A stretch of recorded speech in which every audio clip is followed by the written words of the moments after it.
Hello, good afternoon. It is Monday and it is a new weekly reading vlog.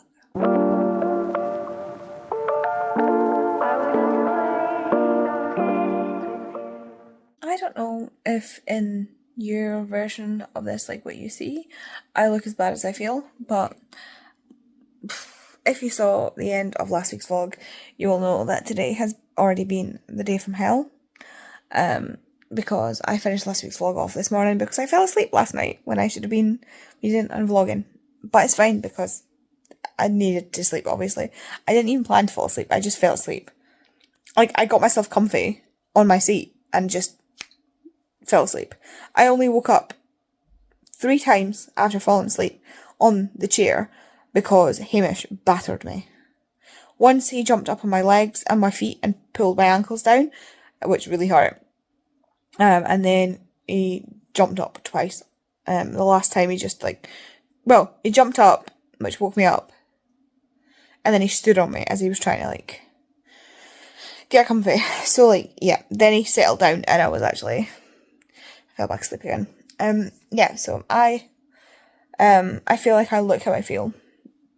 I just feel like I look better than how I feel, which considering I feel like that's an indicator of where we are. I woke up this morning to having basically an allergic reaction to myself. As we all know, I have Ehlers-Danlos syndrome, which is a connective tissue disorder, and one of the comorbidities of that is a thing called MCAS, which is mast cell activation syndrome, and I have to do more to look into it, but I believe that's what's happened. I have not formally been diagnosed with MCAS. I have not kept enough of a note of things that happen around it, but I've had symptoms of MCAS happen before, and from my bleary Googling, I think that's what's happened basically. I think I've had so much inflammation, or in this example, and what's happened to me this morning, I had an allergic reaction to the amount of inflammation chemicals that was in my system. I basically just had an allergic reaction to myself. My entire body just went and I came out in an allergic rash, and had to take some antihistamines to get into my ibuprofen to get the inflammation chemicals down and get the histamine levels down so that I could stop scratching. If it was MCAS or anything similar, it's been mild? I don't know. I need to do more research into it, but from other examples that other people have given me, I am leaning towards something like that. It's definitely something to do with my EDS that's happened. I've had a flare-up, a pain flare-up, which is, I've had a flare-up basically. My body's gone into a massive inflammation thing. My feet were swollen, they didn't look like my feet, they were just so, when, have you ever had your feet swell up to where the skin looks tight? That's my feet were like this morning. My calves, I looked like I'd been blown up like a balloon. And my skin was really itchy. My joint, wherever there's a joint in my body, was really, really itchy and swollen and sore. It was kind of what people experience for rheumatoid arthritis, was that swelling and pain in my joints, but I don't have rheumatoid arthritis. It was just, they were so inflamed because my body dumped a load of inflammation chemicals. That's how I understand it. I know it's not exactly what it is, but that's how I understand, how I make my brain understand what's going on. But there was so much, if they took my bloods at that point to look at the inflammation markers, they would have been damn. I've always got some kind of inflammation marker in my blood because I've always got inflammation going on. Inflammation is the thing that makes, I can't explain this. If you injure yourself and then you get the sort of swelling and the pain and stuff like that, that's inflammation. The swelling and the pain and stuff, that's inflammation. And that shows up, there are inflammation markers in your blood that show up when things like that happen. And because I'm constantly, and I mean constantly, dislocating and subluxating joints, I will always have inflammation markers in my blood. So it's normal for me to have inflammation markers in my blood. So like my joints are constantly, like that. Joints are constantly popping in and out. That's not normal. Like my toes are I wake up with toes dislocated every morning that I have to pop back in. My shoulders come in and out as I'm sleeping. My hips go in and out as I'm sleeping. My knees go in and out as I'm sleeping. My ribs will come in and out. Every single day of my life, I will have several dislocations and subluxations of my joints. It is my normal. My jaw will dislocate and subluxate as I'm eating and talking, which is why I don't open my mouth very wide when I'm talking. So sorry if you find it difficult for me to understand me while I'm talking. I can't open my mouth very wide when I'm talking. It's also what makes it very difficult for me to pronounce certain words, because I can't move my mouth in certain ways, because I will either have a muscle spasm, or I don't have full control of the muscles, or if I open my mouth in certain ways or move my jaw in certain ways, it'll fall out, basically. So that's why I can't pronounce certain words, which is why I ask for a little bit of grace if I do mispronounce some words, because there are some sounds I just can't make with my mouth. But yeah, so like,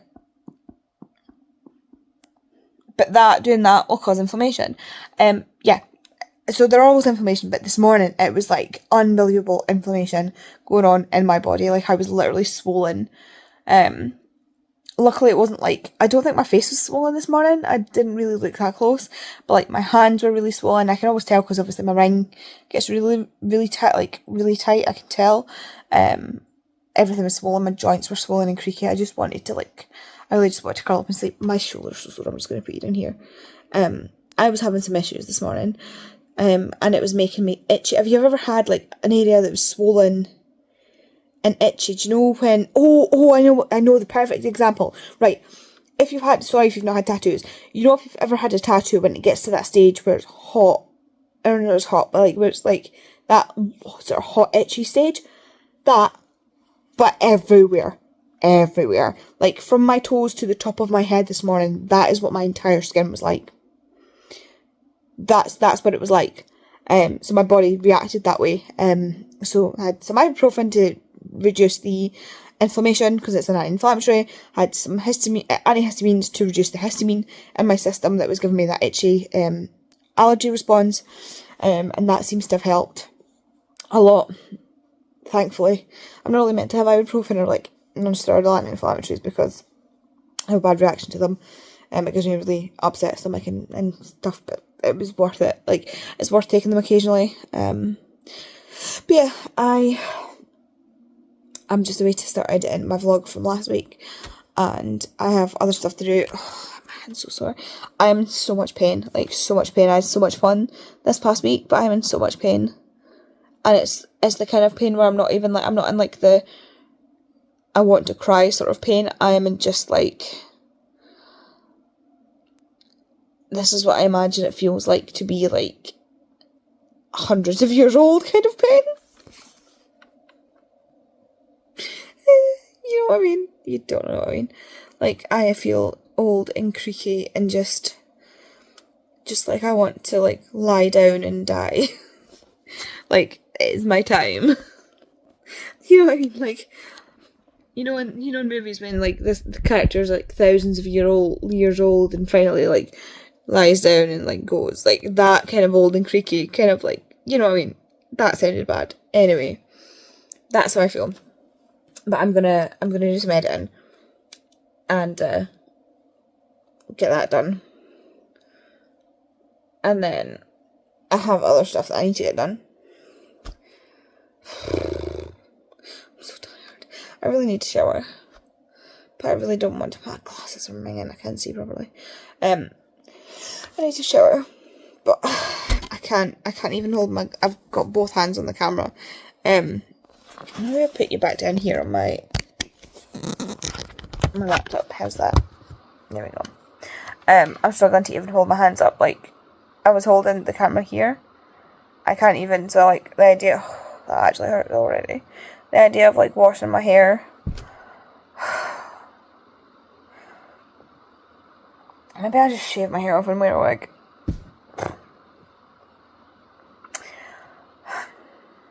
Honestly, like, chronic illness, 0 out of 10. Do not recommend. Don't do it, guys. Just read your terms and conditions. Like, do not sign the line. Okay, I'm gonna go because I'm clearly getting delirious. Hello, it is Tuesday, and I have been reading Our Middle. I'm now 264 pages in. My machine's about to go into a spin cycle, isn't it? Probably. Yeah, I've just hit the 264 page mark, so that's chapter... I need more hands. Chapter 31. Can you believe this is only a 400 page book? It's like 391 pages. It seems a lot chunkier than that. It really does seem a lot chunkier than that. I don't know why it's so thick. It's weird. But yeah, I'm really enjoying this. Like, really, really enjoying this. I do feel like because it's a fantasy, I feel like I would get more of it in a second read. So, you know, I might reread it before Heavenly Tyrant, if we ever get a Heavenly Tyrant. I just love this character. Like, there's so many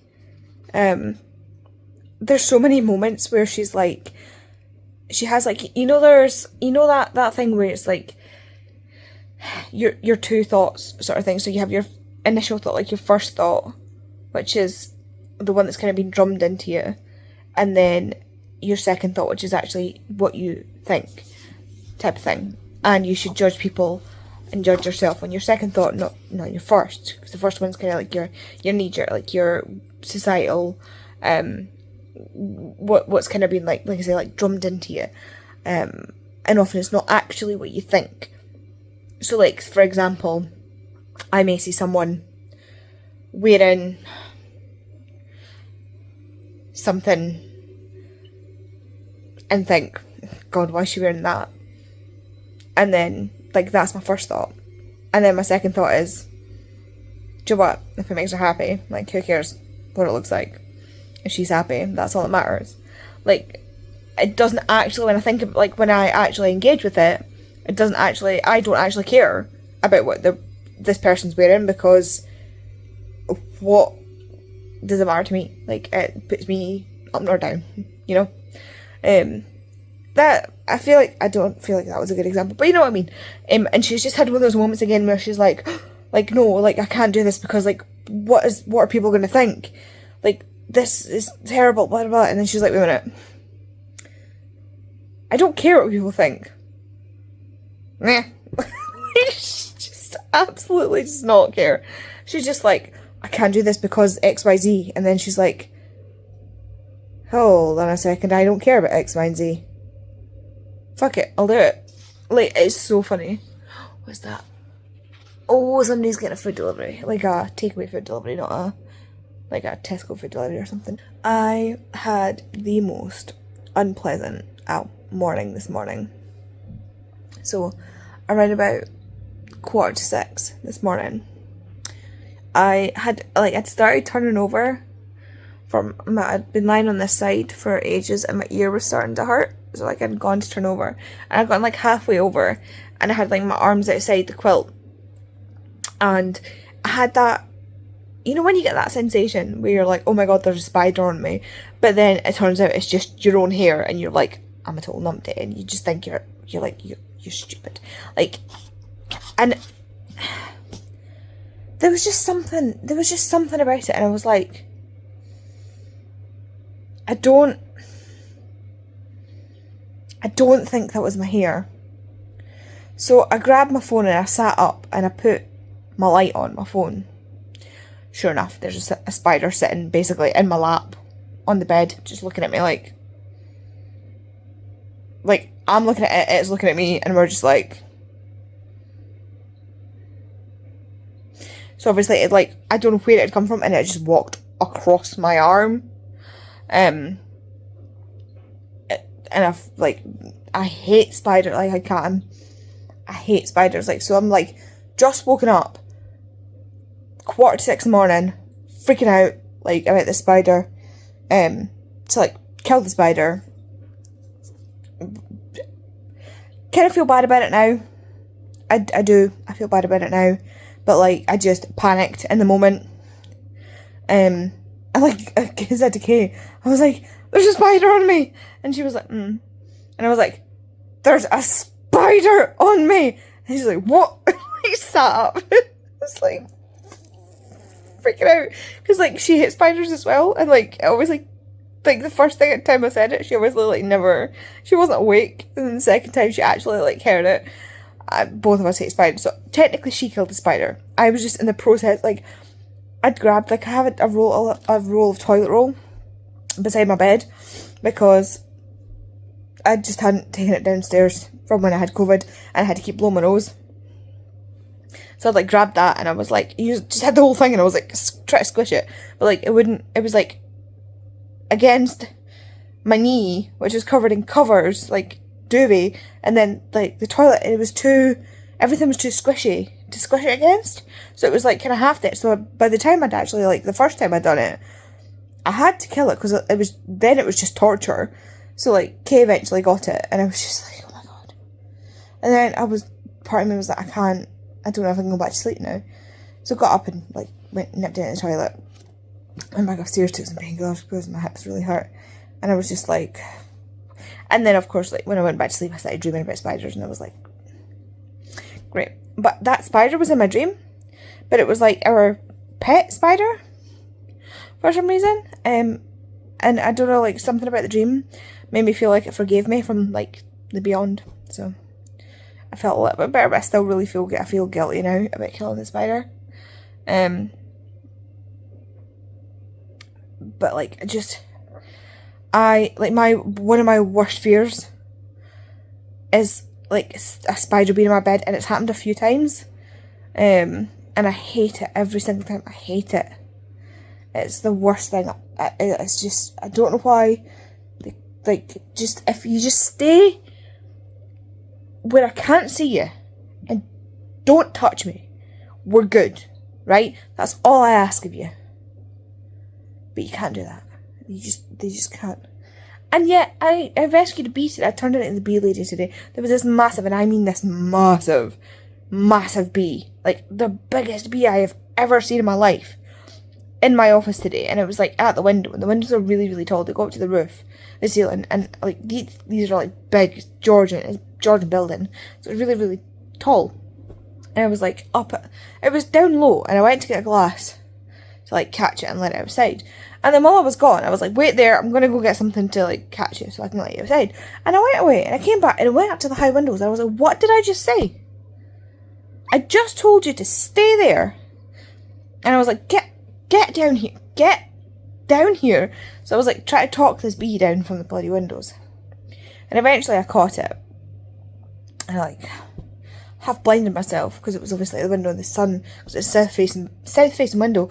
Like, the sun was in my eye the entire time trying to catch this bee. I wouldn't get in the bloody glass. So I got it in the glass and I, like, put it outside.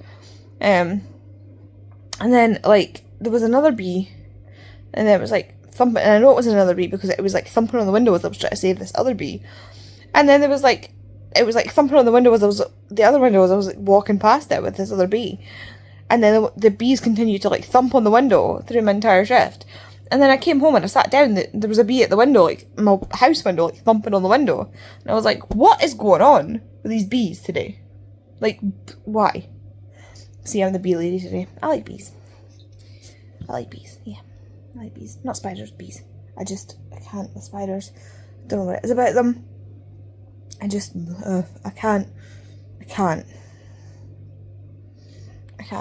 But yeah, that was my horrible morning. So, and then I fell asleep, like, my alarm went off, and I felt like my one for, like, getting up, so I turned it off instead of snoozing it. And, like, because I was away to get up, and I turned it off, turned over to get out of bed. I don't know what happened, but I woke up 20 minutes later, and I was like, whoa, and I must have just, like, the construction must have made a noise that made me wake up, and I was like, whoa, what just happened? I did not mean to fall asleep. So yeah, that was my morning. It's just, I was actually, like, yeah, just totally stunned with what this morning means. Like, I was actually getting out of bed, like, in the process of turning over to get out of bed, and I fell asleep. And then with the spiders, I just... Anyway, safe to say I made it into work with like little to no time left.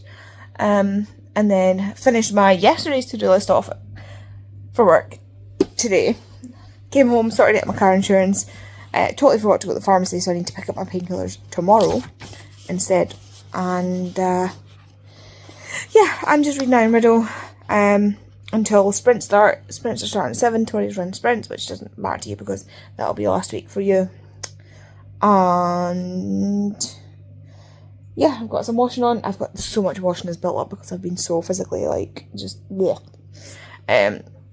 So yeah, that's me today. I will update you later on, or maybe tomorrow. I don't know. I don't know.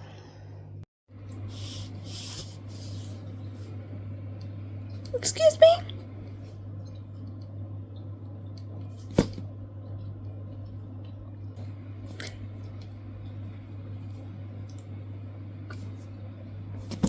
I've just finished Iron Widow. I need to have words with 2 people, or maybe more than 2 people, but two people.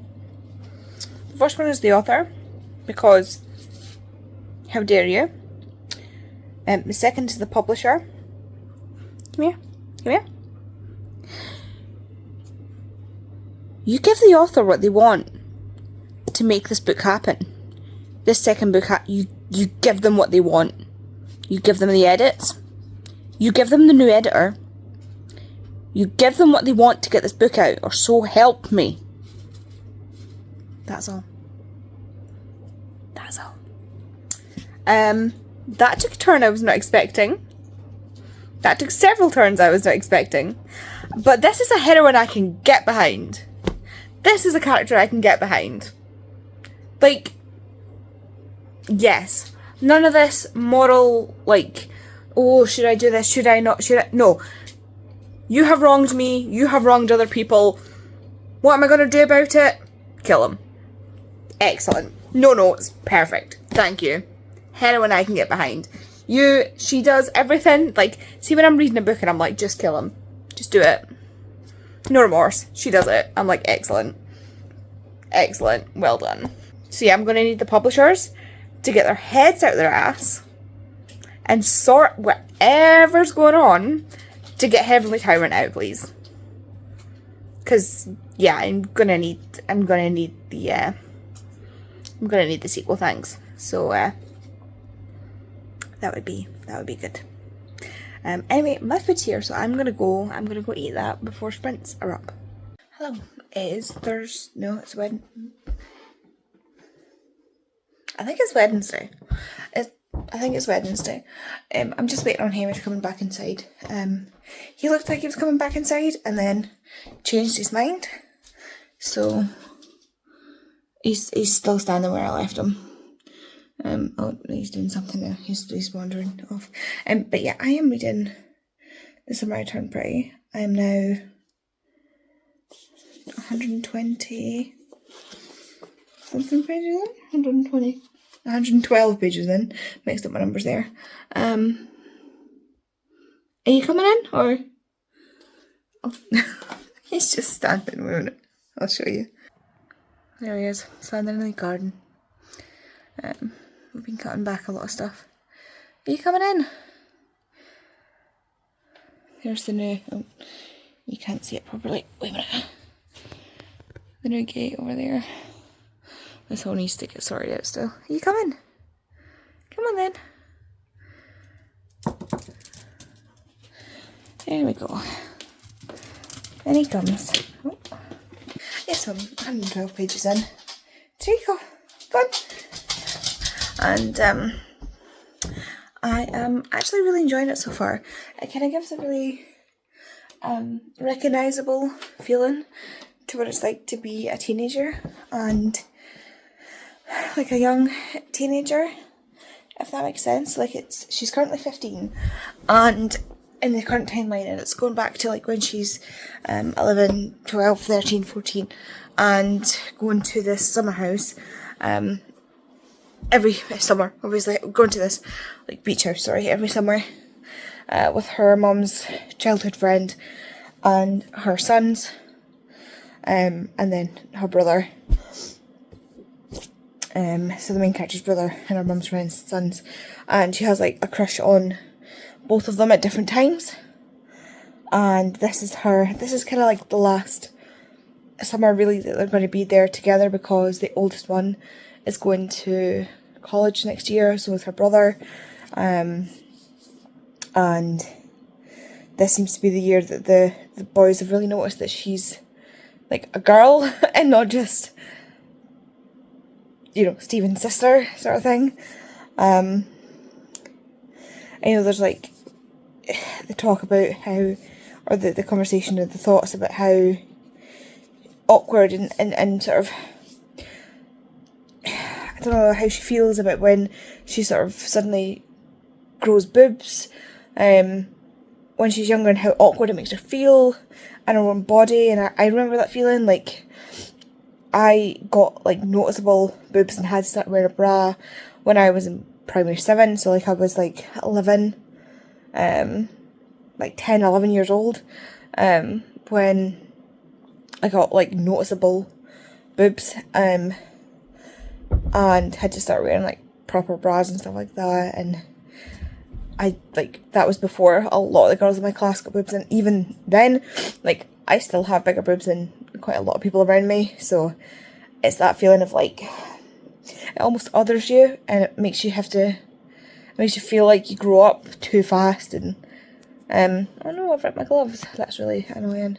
I've got my compression gloves on, but I've damaged these ones. Folding drawings, fantastic. Like, it gives you that horrible feeling of like, I can't even think how to describe it, but like, the feeling she's getting is like, I know what she means, I know how she feels, I remember how that felt. And you just kind of want to like, you kind of want to curl into yourself. Yeah, I'm really enjoying it. It's reading very familiar to something that I've read before, but not the other Jenny Han books that I've read, but something else I've read, but I can't remember, I can't put my finger on it. So I am really, really enjoying it. But yeah, I'm going to get back to reading. We are doing longer sprints. I think I'll probably go to bed after this sprint, because I'm in one of my fatigue slumps, so I'm exhausted. If I was not so tired, I would be just in tears right now. I'm so tired. I feel like lead. My body just feels like lead right now. And I'm just having one of those times where I just feel disabled, you know. My body feels disabled, and I feel like I can't do things. I've had a really bad headache all day that's not quite cleared yet. I mean, it never clears. This is why I'm on all these why I'm going through all these medications, because I always have a headache. It's like Bruce Banner in the Hulk, he's always angry. I always have a migraine, hence the Psyduck tattoo. You know, I've always got a headache, but like today I've had a proper migraine. I couldn't properly see out this eye. It was that thing where I knew I could see, but I wasn't, like, the visual was there, but the actual, like, processing of what was in front of me wasn't there. I've just been really, really fatigued all day. It's that thing where, like, you know, when you're just so tired, you just feel like you want to cry. That's how I felt all day, like, that sort of tiredness, that bone tired, where you just want to lie down and sleep, but I know I can't. I probably could have when I came home from work, but I don't know. I just feel like I can't. So I'm going to go to bed and, like, try and get an early night. I think I took my painkillers at 7, so I could take them again at 11. Or I took them at 6, and I can take them at 10 again. I cannot remember. I took them before we started the first sprint, so I'll need to check back when the first sprint started and see when that was. But yeah, today has been a day where I feel disabled, and it's a really, unless you are disabled, it's a really hard thing to describe, but it's a moment, or it's a time where you feel really vulnerable, and if you've ever had a moment where you realise how vulnerable you are, it's kind of like that. If you've ever had a moment in your life where you just realise how vulnerable you are in some way, it's similar to that. So say you almost get into a car crash and you have that moment of oh god, that really could have just happened. It's kind of similar to that feeling. So I've had all my painkillers, and yet I am still in pain. There's nothing else I can do right now to stop the amount of pain that I'm in. My muscles are not responding properly to what I'm telling them to do. My headache means that my body is not quite responding to what I'm asking it to do in general. So I know my thinking is slower. My processing just in general is slower. I feel like I'm slower. I feel like I seem like I'm a bit drunk. So I don't feel as sharp. I feel nauseous. I've got pins and needles in my hands and feet, which feels really weird. And the fatigue, you can't. There's a difference between being tired and being fatigued, and it's very, very hard to describe that difference, but I genuinely, right now, I could, pass a lie detector test, swearing up and down that I don't have bone. There is no bone inside of me right now. It is only, floppy, I am filled with sand. There's just sand inside my skin. Underneath my skin, there is just sand. I am filled with sand. That is all there is. There is just sand. Because that's what it feels like. And that's what it feels like to try and move. There's just sand filled, just, that's how it feels. I often describe it as, if you've gone too hard at the gym, and you get to that point where you've pushed it too far, and the next day you wake up and you can't, you're telling your body to move and you can't control it, you can't move your body parts. That's how it feels. It's like walking through, it's not even necessarily walking through water, because I find it's still quite easy, but trying to walk through something where you can't quite, almost like walking through a ball pit. You can't quite make everything move properly, and you're fighting against something that won't.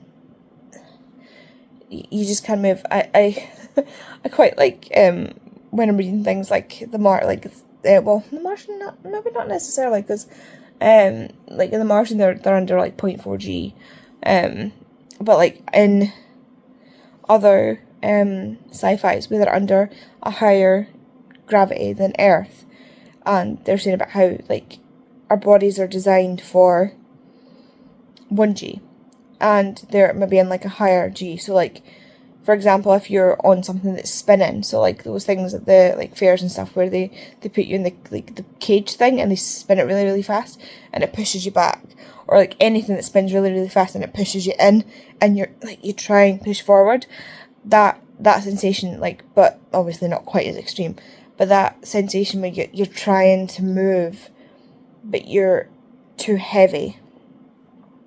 I feel like I'm trying to move under gravity that's too heavy. Honestly, it's so hard to describe it unless you've felt it. Imagine trying to move with weights, a weight suit on. That's how it feels right now. And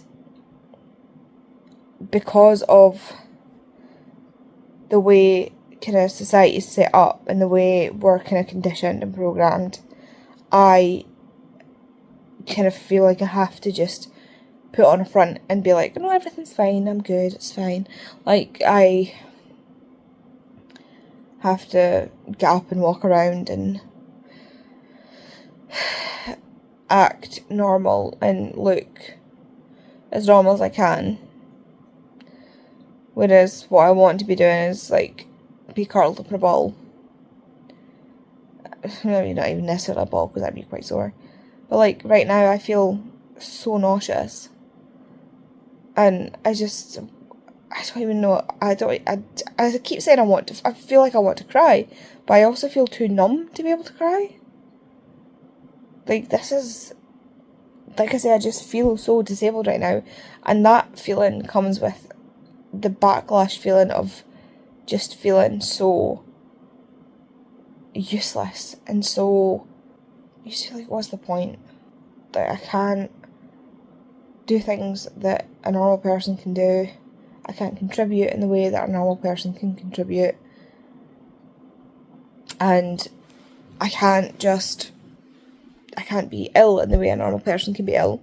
Like, it's not like I can call into work and be like, oh, my regular disability is disabling me, so I can't come into work. Because, you know, I'm expected to just continue because my disability is something that I deal with every day.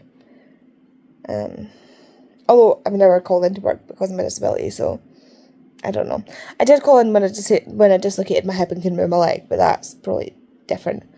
I've never actually called in for a flare-up before. I normally just go in and push through my flare-ups, which probably doesn't help, I'll be honest. It's that thing again where I can feel myself. I can feel the wall. I like feel myself about to hit the wall. Again this week, I think this weekend I'm just going to have to just stop and just do nothing. And it feels like I'm losing more of my life because I have to do nothing to recover from doing stuff. Like, oh, I'm so sick of being disabled, and it sucks because I can't not be disabled. If you have disabled friends in your life, please take this as a note from me to try and, you know, think about them and be kind to them and give them a bit of grace. And if you're disabled, do better than me and give yourself some grace. And if you're not disabled, don't take for granted all the things you can do, because you can join this club at any point in your life. And it's not a club you necessarily want to join.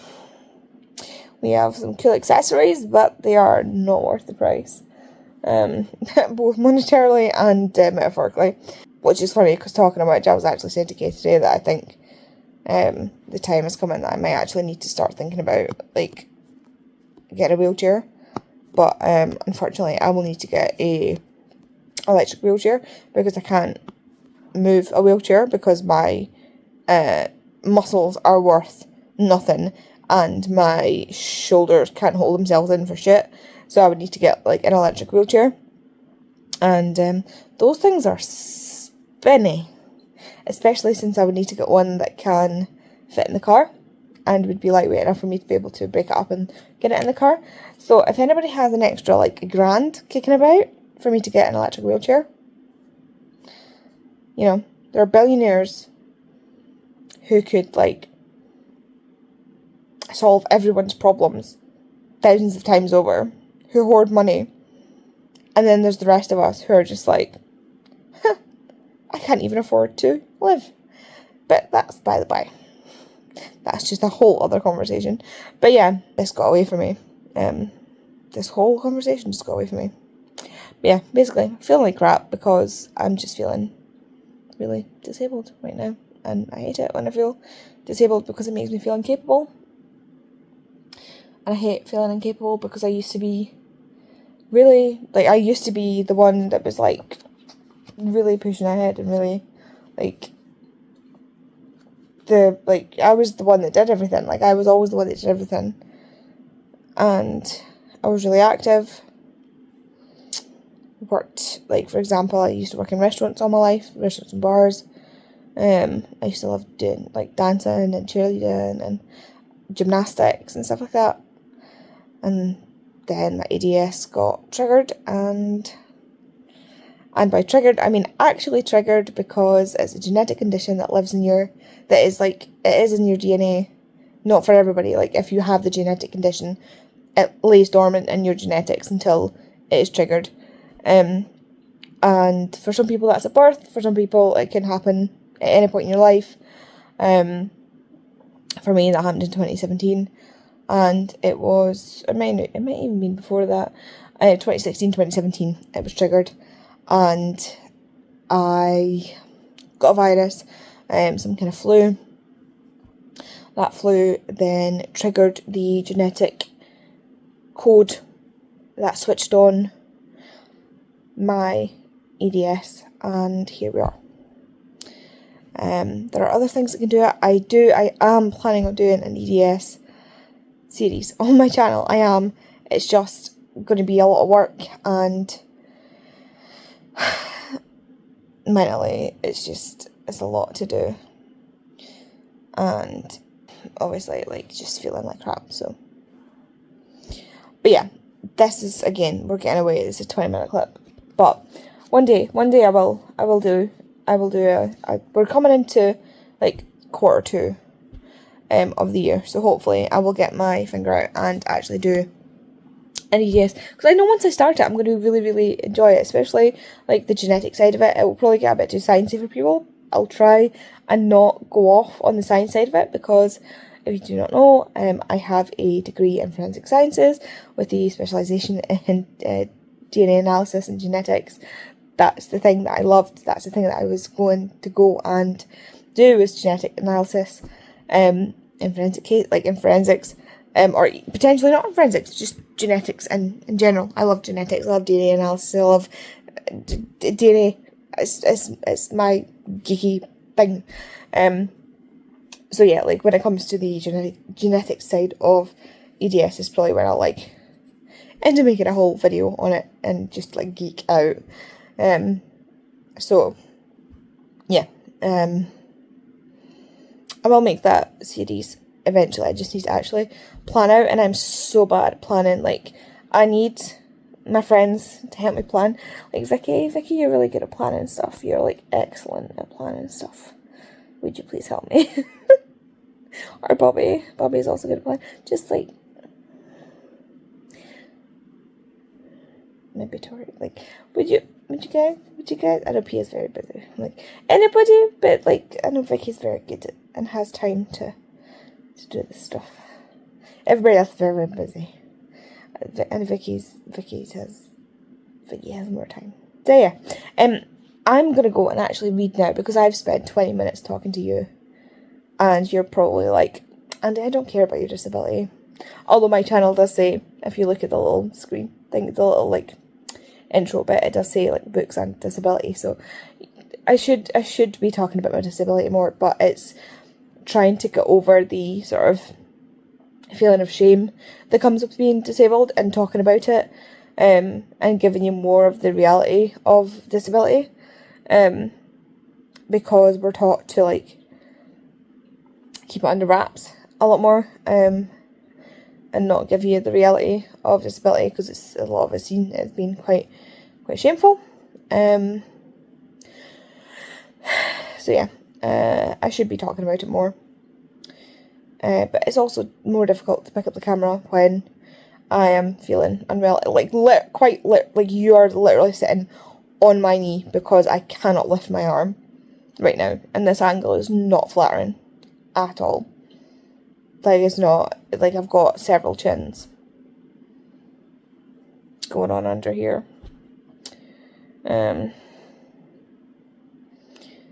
But we carry on. Yeah, so it's much harder to pick up a camera when you're having issues like with your disability, especially with like with me having a pain condition. When I'm in pain and having a flare up like this, I don't necessarily want to be like picking up the camera. And I'm also like, I'm not a pleasant person when I'm in pain. Like, I don't think anybody's particularly pleasant when they're in pain. But see, when I'm in pain, I'm grumpy as hell. Like, I'm not a pleasant person to be around when I'm in pain. So, like, I don't want to be picking up the camera and being just like really grumpy. So, you know, I don't know. Also, talking making me feel really, really nauseous. Like, I feel extremely nauseous right now. And I don't know where my antiemetics are. I should really... No, I don't have any antiemetics because they were out of date. I should really get more antiemetics. See, I got rid of my antiemetics because once they took out my gallbladder... Oh, I shook you, sorry. Once they took out my gallbladder and I stopped having those attacks, the nausea never really got bad enough to make me feel like... But the talking's making it happen. I should really have some Rennies. That usually helps. Anyway, I'm gonna go. This is a really long clip. I'm really sorry. Not for talking about my disability, but for rambling for so long. I'm gonna go and read some more book, and then do something, and go to bed probably, because I'm very, very tired. You know when you know something's coming in a book, but you know it's coming, so you can't just... I don't know, some people can stop reading when they know something's coming. I need to...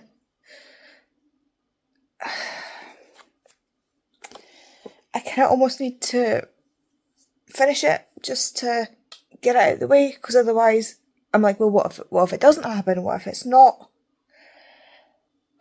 what I think's going to happen? And what I thought was going to happen happened. This is a very odd. This is everybody that's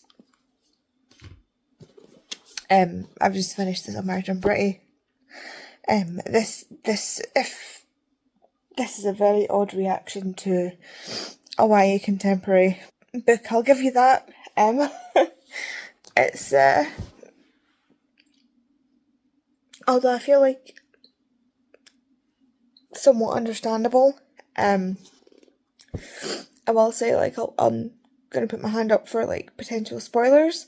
I feel like if you've read the book, it won't be spoilers. That was a really dumb thing I was about to say. I'm gonna put my hand up.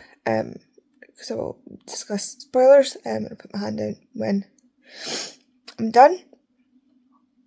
Okay, you're warned. So,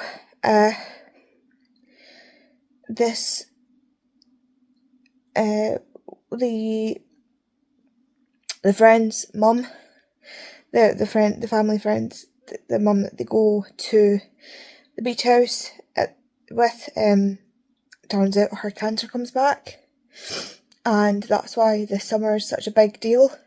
It's most likely the last summer they'll have with her.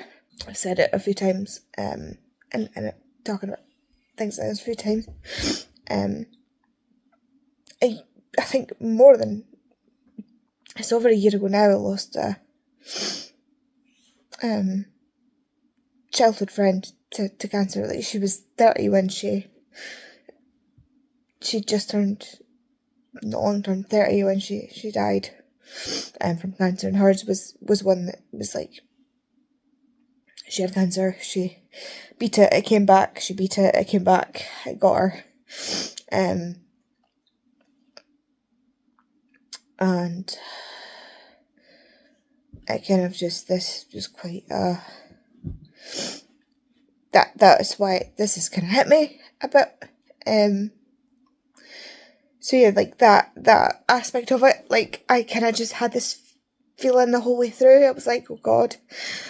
There was hints all the way through, like she was she was sleeping all the time, and she was looking like thinner, and she wasn't eating, like things like this, just things that you maybe normally wouldn't pick up on. But I was like, it's mentioned previously that she'd had cancer, and I was like, something's up. Like, I think, I was picking up, like, oh God, like, I think the cancer's back, because, like, it was laying the foundations. Like, if one of those things, if you hadn't picked it up on your first read, Hamish is distressed because I'm upset. He's like jumping all over the living room because he doesn't know what's going on.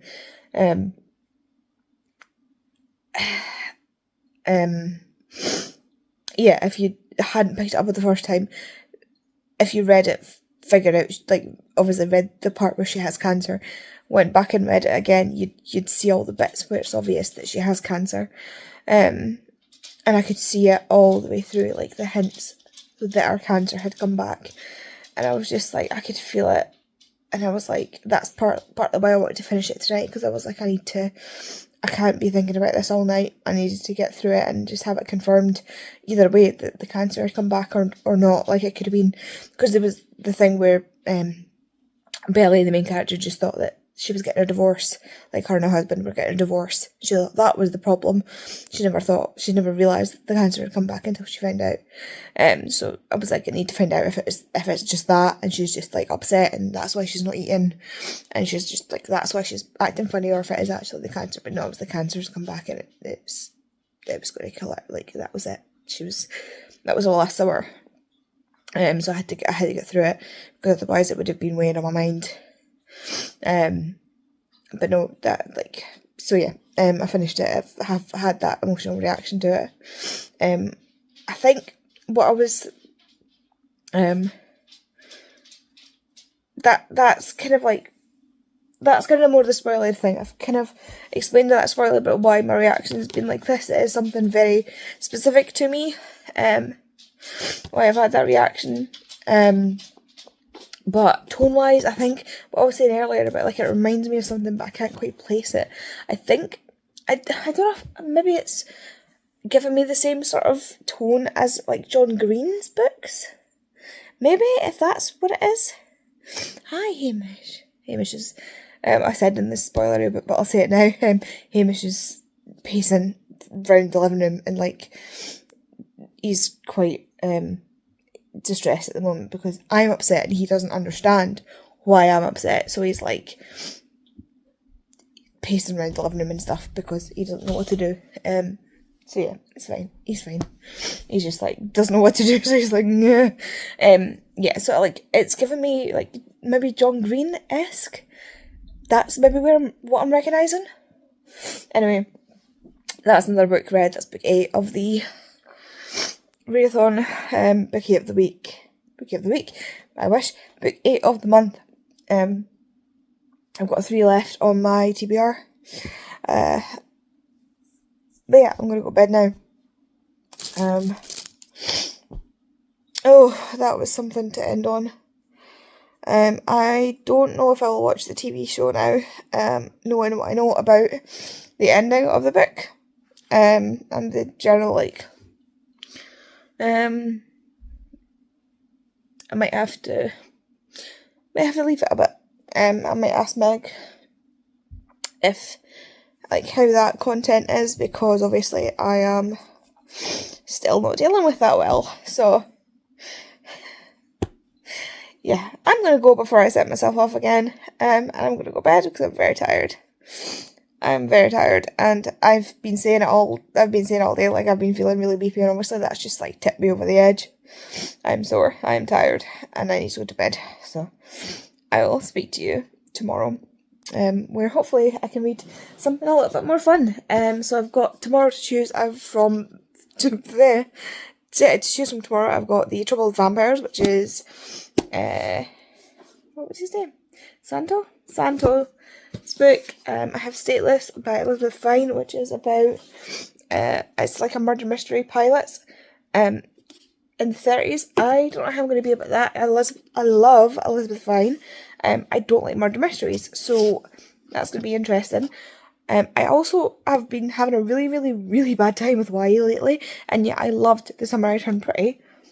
So, you know, and I also have An Education in Malice, upside down, An Education in Malice, so I will choose one of those books. I also have a whole Kindle library to choose from, so we shall see what I read tomorrow, but I really need to pee and go to bed, so I will check in again tomorrow. Bye. Hello, it is Thursday. I am clean. My hair is washed finally. I am reading. I have been reading. Not the book I was meant to be reading. No. I was meant to start. Ow, the bottom of my spine just cracked. I was meant to start Stateless today. But instead I've been reading something on KU. So I have been looking at since January. I've been tracking everything. I've been what are you doing? Okay, and we're just going to ignore that. Since January, I've been tracking everything I've been spending. Literally, everything that's come out of my account since the start of January, I've been tracking my spending and seeing what I can cut out of my spending, because there's like, we've got like the kitchen, not the kitchen, I keep saying kitchen, we've still got the bathroom obviously to pay off. We had to get a new cooker because our cooker broke. And what else? There's something else. Oh yeah, like these chairs that we're paying off. Like, there's stuff we have to pay off, and I just need to try and like minimize my spending. And also, as I was saying in like a previous thing, there's a possibility that I might have to look at getting a wheelchair. I would like to get another walking stick or crutches. Specifically, I would quite like to get one from Cool Crutches, I think they're called, because they've got ergonomic handles, and one of the reasons I don't use my walking stick at the moment is because it's got one that hurts my hand, so I need one of the flatter ones. I need a different handled walking stick, so I need to. They're again they're fairly expensive. I think they're like somewhere in the region of like 70 to 90 quid. I might be wrong. I might have been the crutches I was looking at, but like they're more than I can justify spending in my head. So like I want to be able to save up a little bit before I can comfortably spend on that. So there's that, and my car is due its MOT, and I'm fairly sure it's going to need work done. So like I'm thinking about things like that. So I've been cutting back on a lot of my spending, and one of the things I've done is I have cancelled a lot of my subscriptions, and one of the things I've cancelled is my Kindle Unlimited subscription, which will cancel at the end of this month. And so of course today I went on and I started reading a KU book, because why not? It's called Unsteady. I cannot remember the author. Edit and Andy, please pop up the cover there. It is about a hockey player and a figure skater, because of course it is, and it is a college hockey romance. And the hockey player Reese, at the start you see the prologue where he is kind of like coming round in consciousness. Something's happened where he's had a bad accident or fall or something. He's been checked on the ice, and like he's waking up and he's like, why? Like he's coming to and he's like, why am I on the ice? Why can I feel the ice under me? Like where he's not meant to be touching the ice, like under his face, he can feel it. It's like, why can I feel it? Like, oh God, like he's trying to move his tongue to feel his teeth, and he's like, I'll wear my, like, please, God, like, oh my God, like, let my teeth still be there. I'll wear my guard the next time, like, if they're there, like, please, I'll wear my guard the next time. And then he starts speaking, he's like, oh my God, why can't I see? Why can't I see? Why can't I see? Like, because he thinks his eyes are open, but he can't see anything. And he can hear people screaming and yelling, and he can hear his dad saying, like, he can hear his dad yelling, he can hear his teammates yelling and everything. But he can't move, and he can't see, and he can't, like, he's, like, it's obvious that he's had a really bad hit. And, you know, a really bad hit to his head. And some kind of, like, traumatic brain injury. It just, everything's lining up for it. Even that it's only a couple of page prologue, and it's quite obvious that he's had like a really bad hit to his head. And then the next, like the first chapter is Reese waking up, or Reese on the phone, like getting ready, and he's on the phone to his dad, and he's got it on speaker, and even though he's got it on the quietest setting, and he's got like blackout blinds and he's getting ready in the dark, he's still, like, the sound is hurting his head. Again, like, quite indicative of, like, a traumatic brain injury, which in things like hockey, like, things like that happen. You get, like, these really, really bad injuries, life-altering injuries, and that immediately hooked me. Like, you don't see that side of it in these books. Like, them dealing with consequences of these types of injuries. You will see sometimes, like, the potential for, like, them dealing with other kinds of injuries, like muscular, tendon injuries, ACL, MCL, things like that, like those sort of injuries, broken bones and stuff, but not necessarily, like, through the side of, like,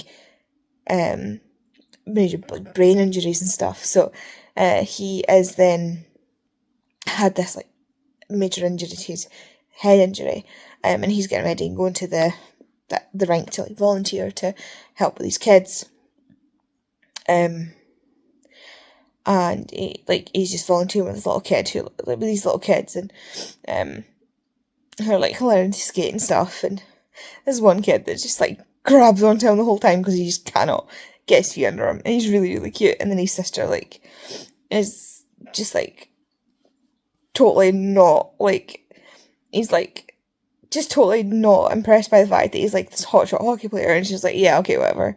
And he's like, I like her. Because obviously, like, normally, like, it's that whole thing where, like, normally everybody's throwing themselves at him because he's, like, his dad's a famous NHL player, he's, like, an up-and-coming NHL potential player, and he's like, why do I recognise her? Turns out she goes to the same school as him, and she's a figure skater. So then he's been going to, or he's, like, the next day, he goes to the rink the next morning, but you switch to her perspective, so it's the first time he's back on the rink since his injury, but you switch to her perspective, and she gets to the rink, and she comes in to find him on the ground in the rink, like, on the ice, on the ground in the rink, in the middle of a massive, and I mean colossal, panic attack, like, unable to move, unable to breathe, just completely drenched in his own sweat, like, a massive panic attack, and she just, like, right over to him, just, like, totally just drops everything, just right over to him. It's like, what's wrong, what's happening, like, what's going on, like, she recognises there's a panic attack, but she's like, what is it? And he's like, I can't breathe, and she's like, okay, you can breathe, it's okay, it'll be fine. Like, she just calms him down. She's like, I can't lift you, I can't move you on my own, I need you to stand up for me, I need you to, like, and she talks him through it and gets him, and they start this, like, weird relationship where they kind of, like, it's, I'm only, like, I'm not even quite, I'm only, like, a third of the way through it, and, like, she has, like, he's got, like, this life where his parents are still, like, so in love with each other, but, like, he's had this traumatic injury, and he's not himself, and his parents are trying to be supportive, but he's just so, like, he's not dealing with it well, like, he's not dealing with it, he's pushing everybody away, and he's really, really struggling with it that way. And she comes from this family where her dad's an alcoholic, her mum just fucked off and left them, and her and her two brothers are having to deal with this. Her little brothers, our next youngest one is 12, and the one under that's younger again, like, I don't even know how young, but, like, young enough to still accidentally, like, pee his pants, but, like, old enough to go to school. So, like, that sort of, like, maybe, like, 5, 6, I would say. It does say, but I can't remember what age is, but he's, like, really young.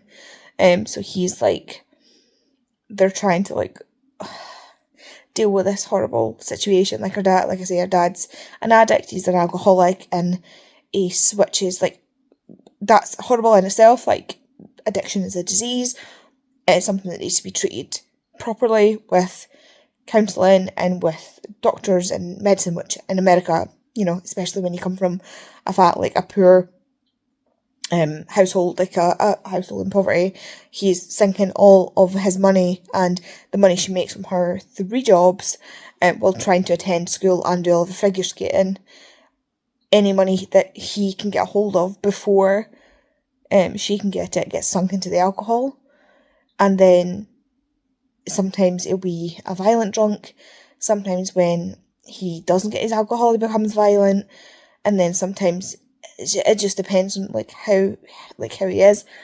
Sometimes he can become really depressed with it, which then still isn't a great environment for those kids to be in. And she's kind of she's the adult, she's in college, but she's the only kind of adult, and she's taking all this on, and it's just this horrible situation. And they're living in this not dilapidated, that's not the right word, but this rough part of town where the house isn't actually in that good a nick.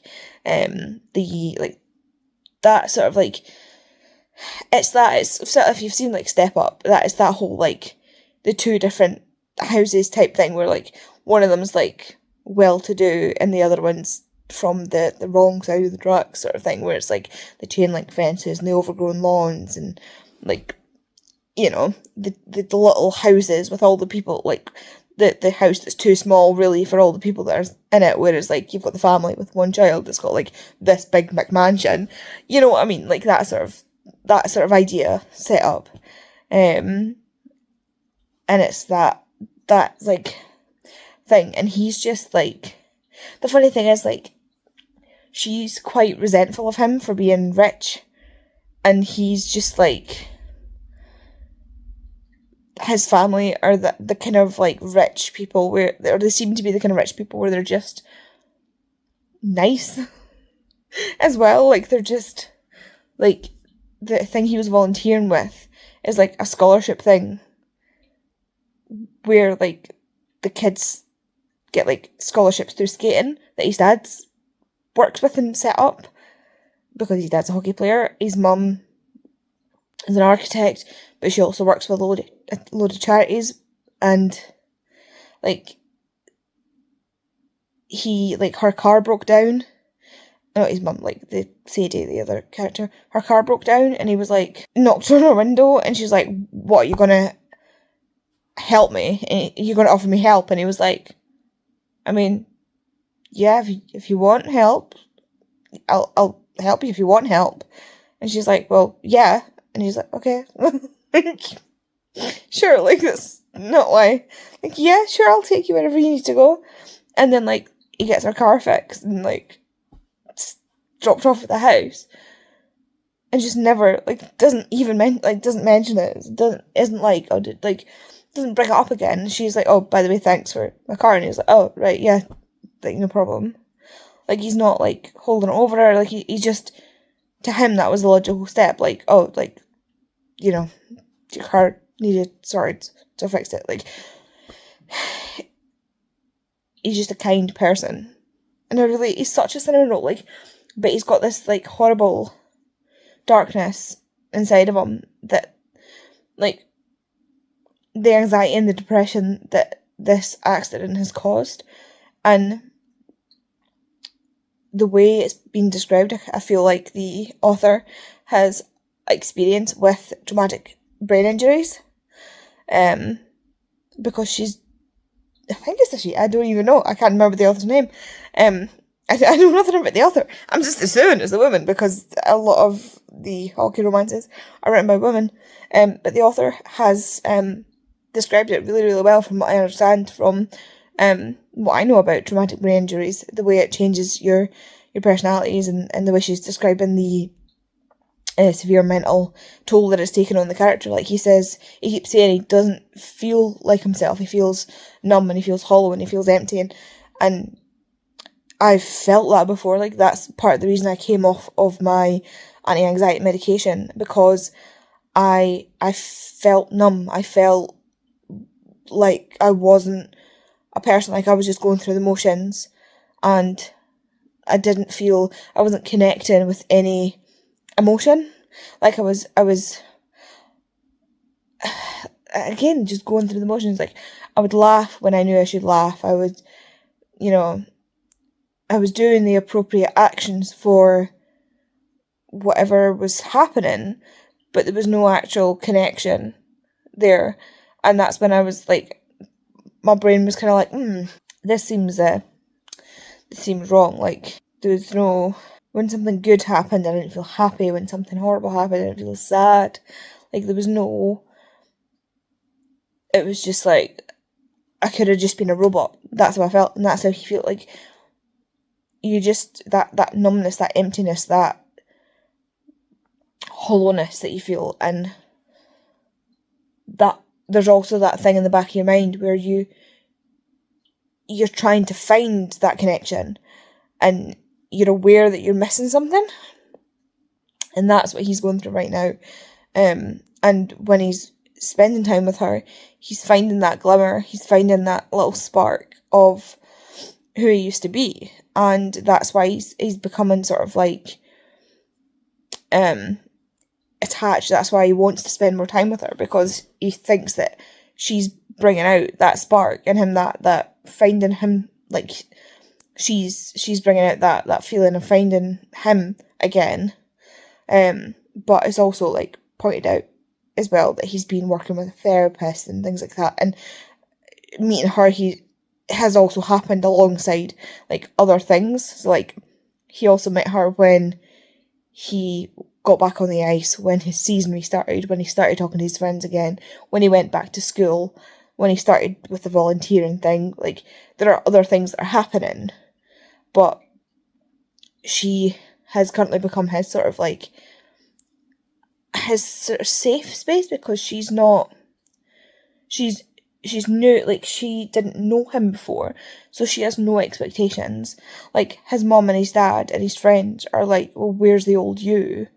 She has no expectations of the old him, and so he doesn't feel like he needs to be anything in particular, and she has nothing to judge him on, so he can just sort of be. And then when he does do something where he suddenly expects her to be like, why are you doing that? She doesn't react like that. And so I feel like that's why he's able to be like that. Like, why he's able to kind of like allow himself to kickstart that sensation of coming back to himself alongside everything else that's happening.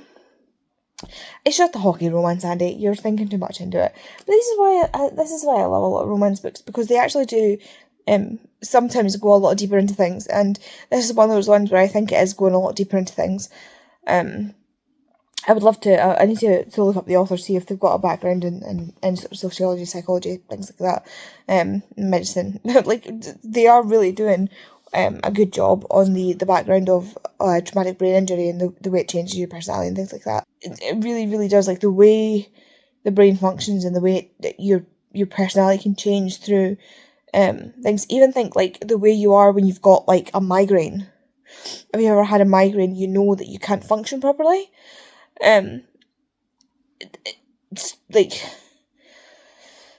it's incredible the things that your brain goes through with different things. But yeah, I just think she's doing I don't know who the author is, I can't remember who the author is. I just think the author's doing a wonderful job so far, with the characters, and we all know I love a good character-led book. But, and again, it's not even just the male main character, the female main character, the way she is, like, psychologically, again, like, she's bottling up all this, and the way she's, like, kind of lashing out as well. It's funny because the more she's trying to push Reese away, and the more it's not working, it's making her, like, the more she's trying to push him away, and the more it's not working, the more she's, like, pulling him in because she's trying to push him away more. It's so funny. Like, he knows that there's something going on, and so he's aware that she's just putting up this defence, and so he's not falling for it.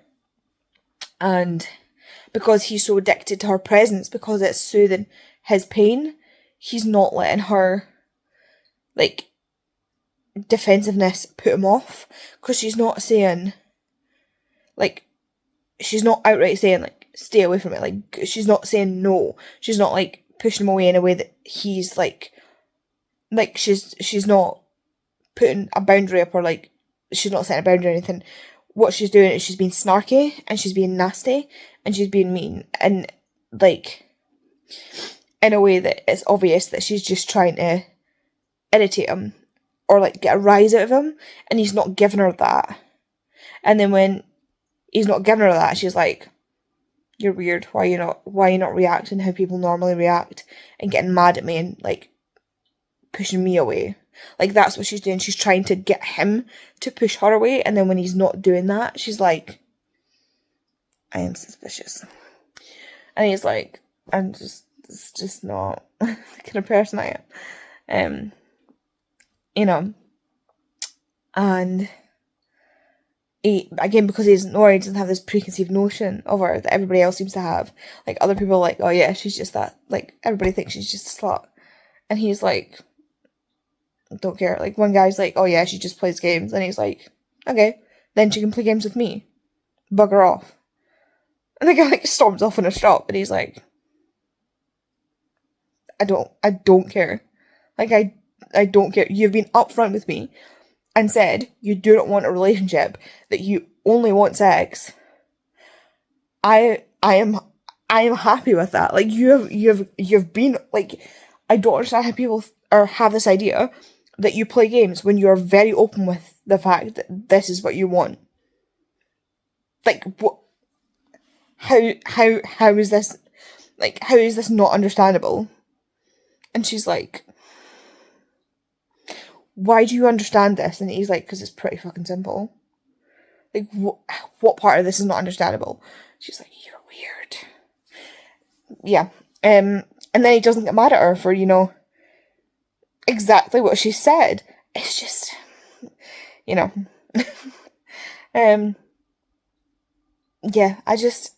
she's got like a lot of issues, like a lot of mental health issues. She's obviously got like a lot of guilt, a lot of stress going on because of her family, a lot of anxiety. She's got a lot of stress going on with her figure skating. She's got her coach seems really rough with her. Like, we've not met her coach yet, or we've met her coach for like half a second, and I think that maybe her coach is either her coach has put a lot of stress on her and he's just a dick, or she's taken her coach's criticisms in a way that her coach doesn't mean them.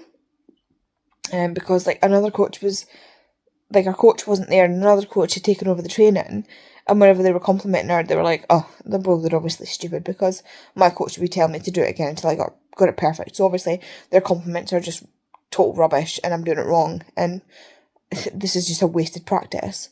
So like, she's just expecting pure abuse from her coach, and if it's not pure abuse that she's getting, then it's not the right coaching. So there's obviously like, there's something going on there, and we're not there yet. So yeah, I'm only a third of the way into this book, and that's where I am with these characters. Like, I love it so much. But yeah, I need to go, and I think I'm gonna go to bed. I need to refill my water. I can't reach it. There we go. I need to refill my water bottle. I need to go pee because I've just drank my entire water bottle. Why can I not say that? Water bottle. Anyway, yeah. And I will update you. I'm so ready for a nice quiet weekend. Lisa's running sprints on Saturday, and I will quite possibly be there. These sprints just kept getting earlier and earlier, by the way. I'm sure at some point they were supposed to start at like 1, and they just like, last time I checked, they were supposed to start at 11, and now they're starting at 10. So God knows if I'll even be there on time. But yeah, I'm gonna go fill that up, and go to bed. I'd probably read some more in bed. But I will speak to you tomorrow. Hello, it is Saturday morning. I ended up not updating. It's very sunny. I ended up not updating last night because I was just absolutely shattered. I'm currently on sprints with Lisa, Becca, Dani and Siobhan. It's only like 10:30 in the morning. We are up early to do sprints this morning. So early. I didn't even plan to do it. Lisa invited me to the sprints, but I didn't plan to join until like later if I was going to join, because I knew I was going to feel rough this weekend. But Lisa was like, don't stress yourself about it, don't feel pressure. But if you feel up to it, like, obviously pop on. And I was just like, I'm fine. I feel like, okay, let's go. So yeah, popped on, I seem to have cut my lip and it's really annoying me. So sorry if I keep faffing with it with my tongue, because I can feel it when I'm talking. It's right in here, right underneath. Anyway, yeah, so I finished Unsteady last night. I'll pop that picture back up there. I finished Unsteady last night, and my immediate knee-jerk reaction last night was like, yes, like, great, I loved it. Perfect, like, not perfect, but like 4.5-ish stars. And I still hold to, like, generally, yes, like, I still hold it's like a really good book. However, after sleeping on it, I feel like I do have some more criticism than I did last night.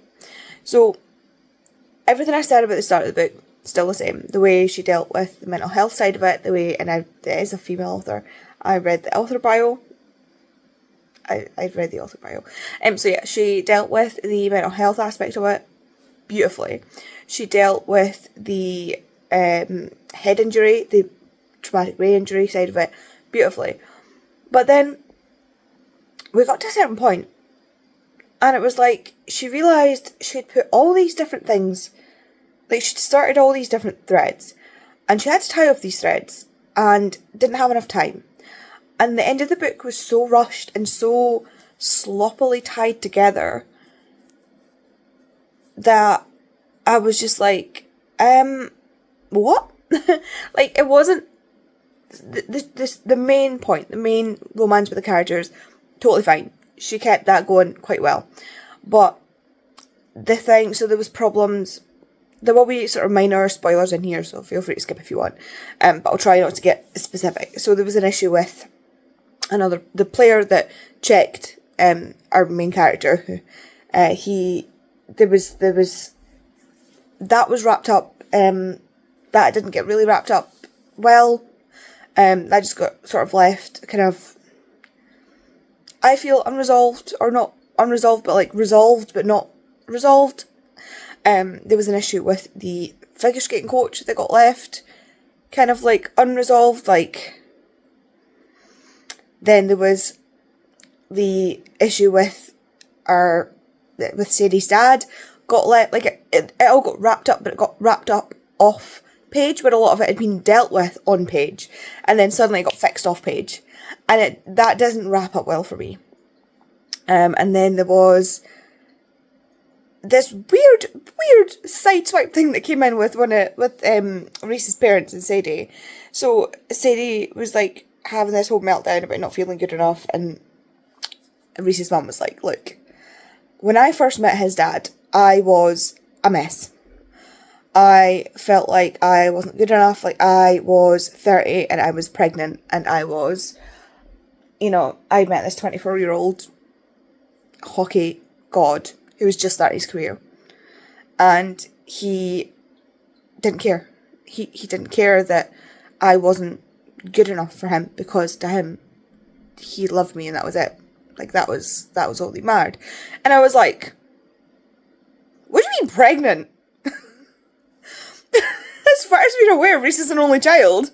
Like, he's not mentioned, because Sadie has brothers, and there was no mention of any sibling. I can only imagine, like, there was this whole big thing of, like, when Reese first had his accident, hearing his dad scream, my son, my son, my son, and he always refers to him as my son, my son, my son. Like, so I can only imagine, in my head, I've got it that his mum, it must have been a daughter. If she had a child, it must have been a daughter. And the more I think about it, and the fact that nobody ever mentions another child in this family, and they couldn't have been together. If they met when she was pregnant and she had this baby, it could have been much, much longer. Like, not even, maybe at very most, say, like, 10 years maximum. I doubt it was even that they had Reese, right? So say his sibling is 10 years older than him. I highly doubt that he would have no contact with his sibling. Like, the fact that Sadie's, like, relationship with her brothers is so important. He wouldn't, like, in this thing, he's, like, in the book, and you're in his head, he is making comments in his own head about how he doesn't understand the relationship with siblings because he's an only child. Like, not saying it that way, but like, he doesn't, like, doesn't experience the same thing she experiences because she has brothers. So, like, he obviously doesn't have contact with a sibling. So, like, there's no way he didn't have, like, at least a few years with a sibling that he would remember, even if the sibling decided to go no contact at, like, 18. He would still have, say, 8 years of having a sibling around. And there is no way, because of the kind of guy Max is Reese's dad, there's absolutely no way in hell that he would raise that baby as, like, an other. Like, he would raise that child as his child. That child would be loved. That child would never, ever know that they are not his child. That would be his child. He would raise them like his own. Because that is the kind of guy he is.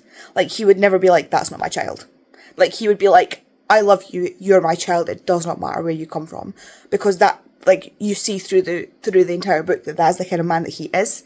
So there's no way there would be that weird scenario where, like, that child is raised in a way that they feel uncomfortable enough that they would want to go no contact. So, realistically, Reese should have a sibling. So I'm like, where did this baby go? Where did this child go? Where is Reese's sibling? So, like, I'm like, I have so many questions. I'm like, did she look, like, how pregnant was she? Like, was she, like, early stage pregnancy? Was she later on pregnancy? Like, I don't think she would have put it up for adoption because, like, again, Max would never have done that. Like, he is not the kind of, he would have been like, no, like, we're not doing that, like, this is our child. Like, he would have immediately been like, I will look after this child like it is my own, because that is the kind of person he is. And I can only, like, literally sitting at 4 o'clock this morning, unable to sleep, with this thought going through my head, I can only assume that she lost the baby somehow. Like, through the stress, because she had a really stressful backstory that just got, again, like, airdropped into this story. That through that stress, or through something else, that she lost that baby. That is the only thing I can think of, because, again, I don't think she would have terminated that pregnancy. Based on what I know about her and what I know about Max, I don't think they would have done that. I don't think she would have made that choice. Just based on the kind of people they are, and the kind of way she discussed the situation with Sadie, like, why would she have, like, the way they had the conversation, she wouldn't have told her she was pregnant in the way she did, had she actively taken the choice to terminate the pregnancy, you know? So, I don't know, I feel like I'm going to have to hunt down the author and be like, what happened to this baby? Like, I'm so like, pressed about this. Like, this one random thing, this is the thing that bothers me about authors that don't think about things that they write into their books, because now I'm thinking about this, and it's taken away from the story. Like, I'm thinking about this child, this baby, this thing, this entity that has appeared in this book, that has never been mentioned at all in the rest of this entire book. What happened to it? Like, even part of it was like, oh, what if it's this other mystery baby that appeared in the book? But it couldn't be, because the other mystery baby is 8 years old. And this other baby would be at least, what age is Reese? Reese is like, what, 24? No, he's 20... 22-ish? So the other baby would have to be, like, in their 20s, 30s. Anyway, yeah, so, like, I could, like, I'm going through, like, a spiral about this one comment that's dropped in because it makes no sense to the story, and, like, my brain is like, what? Like, you could have just not said that. Like, you could have just left that bit out, because it makes no sense. You've just dropped that in, and it makes no sense. So, like, there's all these bits, all these threads that make absolutely no sense that you've just dropped in because you've panicked and you needed more time to tell your story. Like, you had all the bits to make a great story. You really, really did. Like, I wouldn't have minded if that story was 100 pages longer and you added in the bits you needed to add in. But something's happened there and you've panicked and you've just gone, yep, that. Like, I don't know what's happened there. I don't know if... I think it's a self-pub book as well. I don't know. Like, I should probably look this up. Like, I don't know if an editor said, no, you need to close this off. I don't know what's happened there. But the first half of the book, there's so much care and so much thought gone into it. And then you hit almost, like, the midway point. And it's like, right, time to shut this down. and you've really done a disservice to the end of the book. I still think, again, the main thread has gone really, really well, and it's almost like somebody's gone, well, what about all these other bits that you've just left hanging?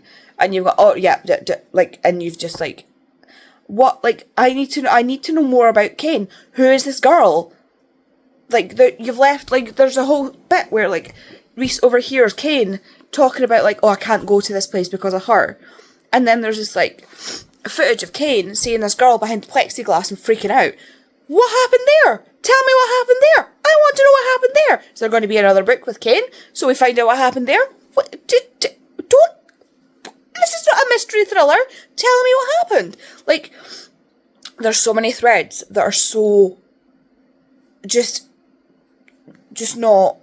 It's not been done to my satisfaction, to completion. And that is such a shame, because I know the author has it in them to do this, because the first half of the book is so meticulous.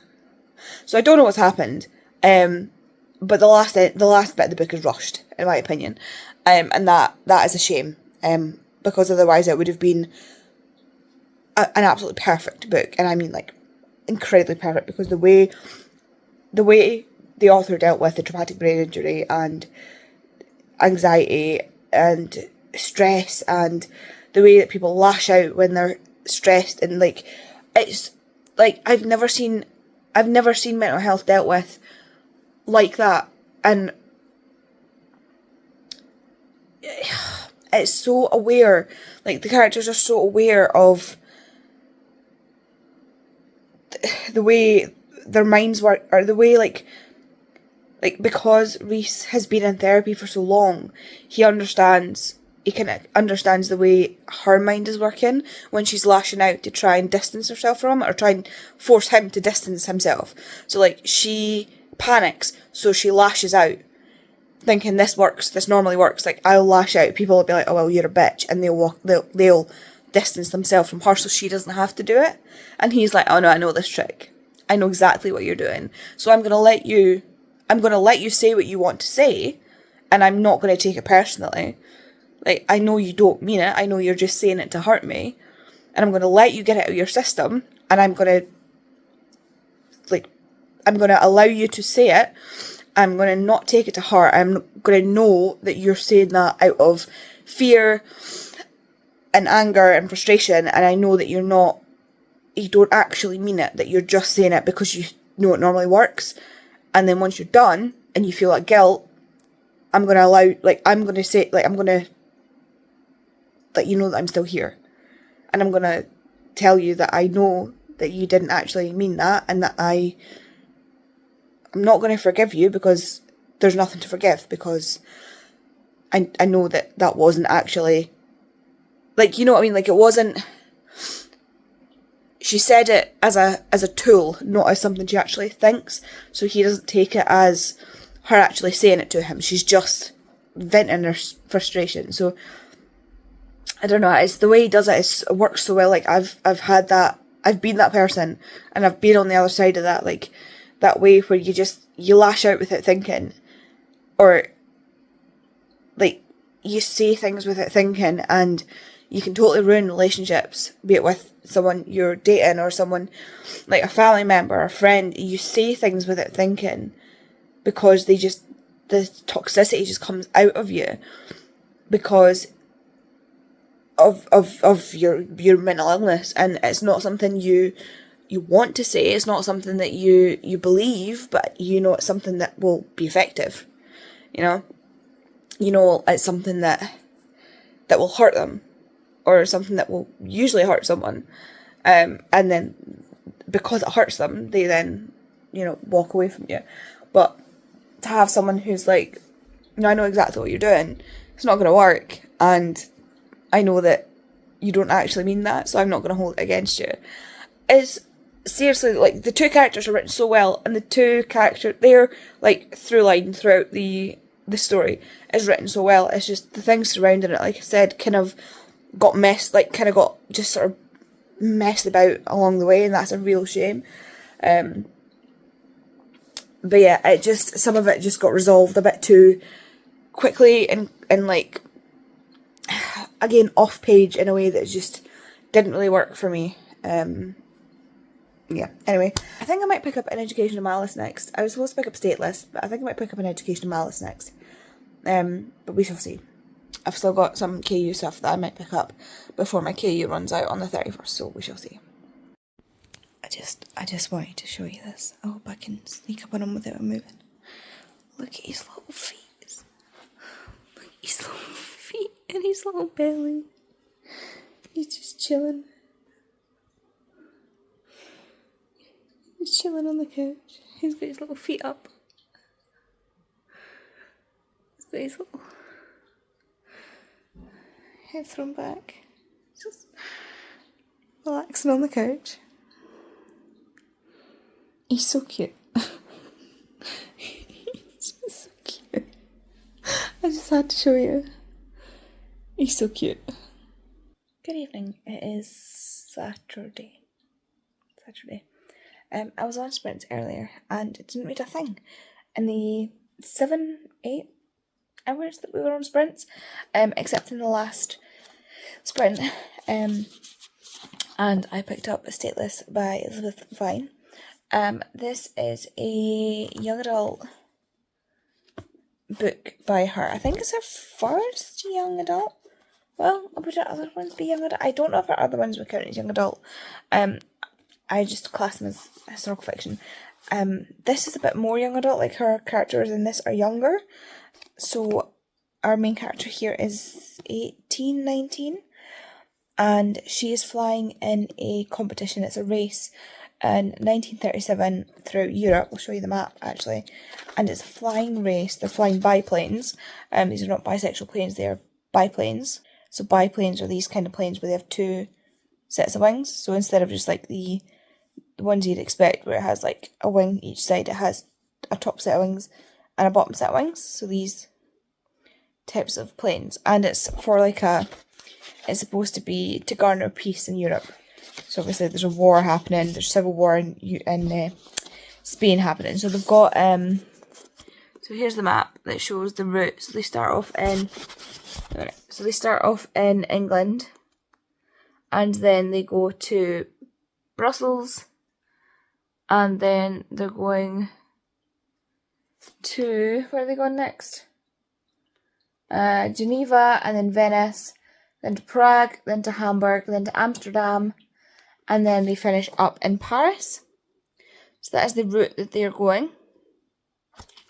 And there are several pilots. So there are ones from Belgium, Czechoslovakia, France, Germany, Greece, Italy, the Netherlands, Norway, Poland, Sweden, Switzerland, and United Kingdom. And our main character is from the United Kingdom, but she is actually stateless. She's also the only female in the competition. So this is like a youth Olympics thing. It's got a really weird name as well for it. It is the Nations Olympics of the Air, it's called. It's a youth air race. And so they're all quite young. So the youngest one I think is 17, 16. And like the oldest seems to be like 20. Oh no, sorry, Stella's 17. She's 17, not 18. And so the whole point is like to kind of like, it's like a peace thing they're trying to do to like garner peace in Europe, to stop like the world war before it starts. Obviously that we know historically that does not work, because we still end up in going to war with Germany and Italy, and the world goes to war. And basically as they're going over from London to Brussels, Stella witnesses one of the other pilots. So there's two of the planes as they're going over the channel. She witnesses one of the planes attacking one of the other planes, and it goes down.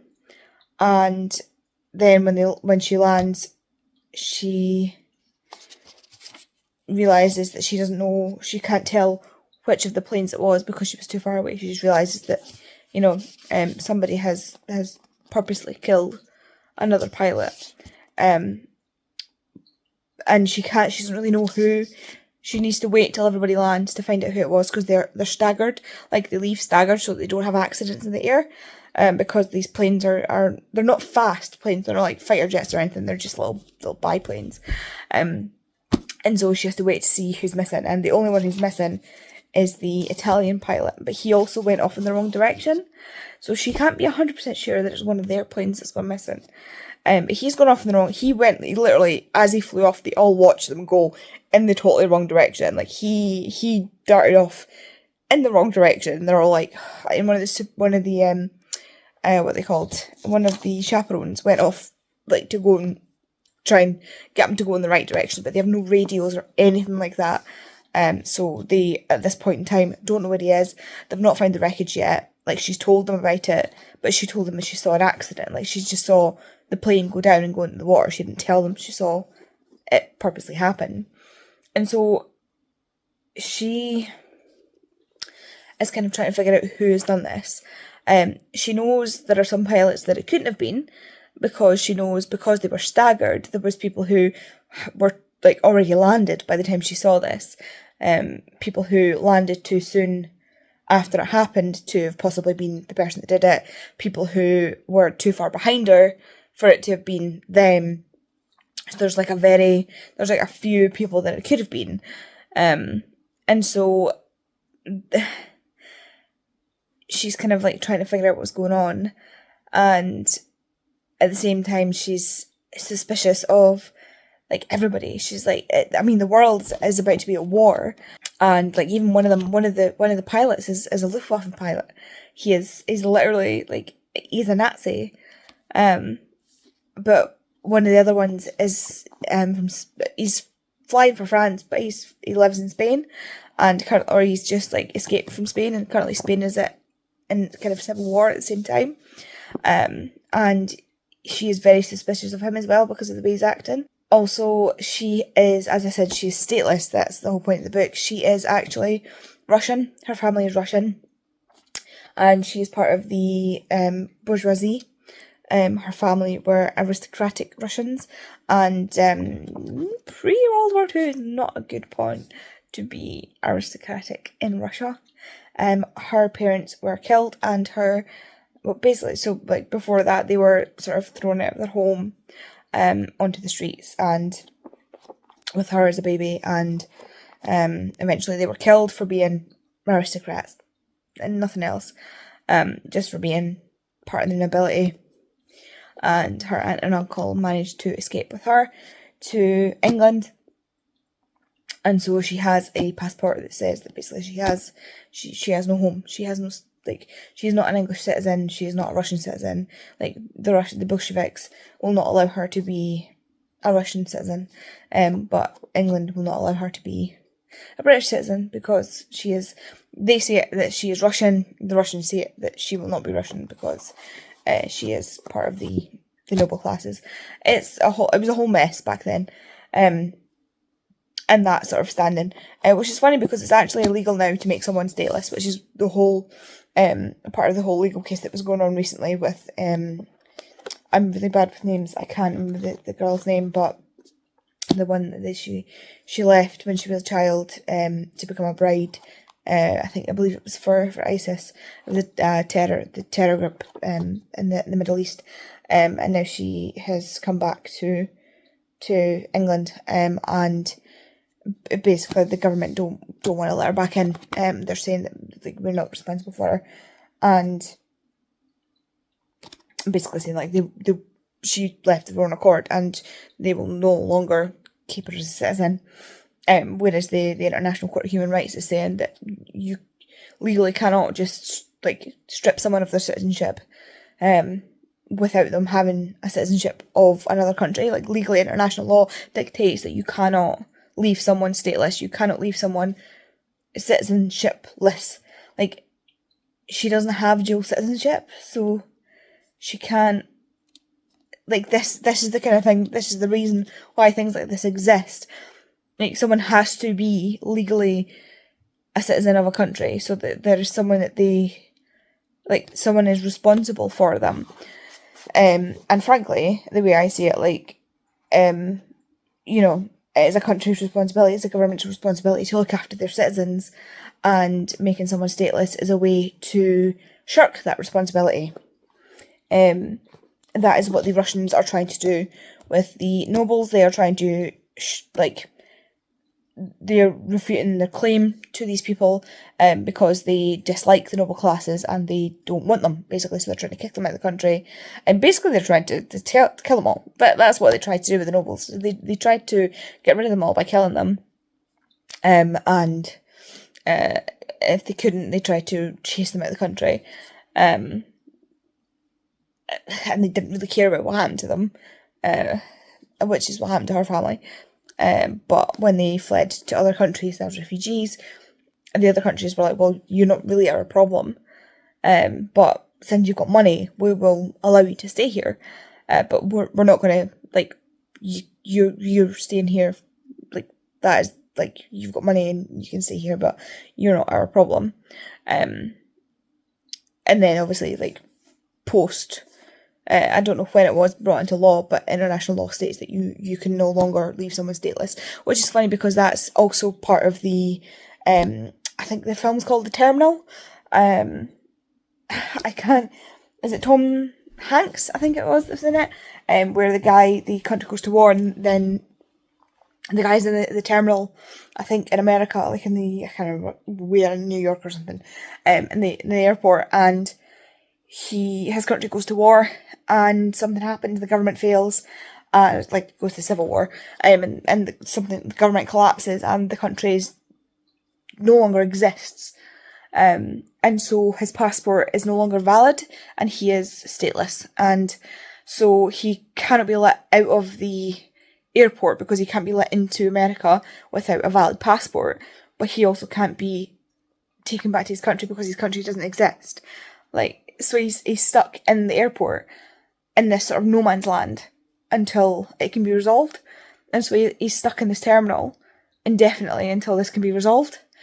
And that is what the terminal is about. And you kind of watch him as he sort of lives in the terminal and kind of like finds ways to pass the time.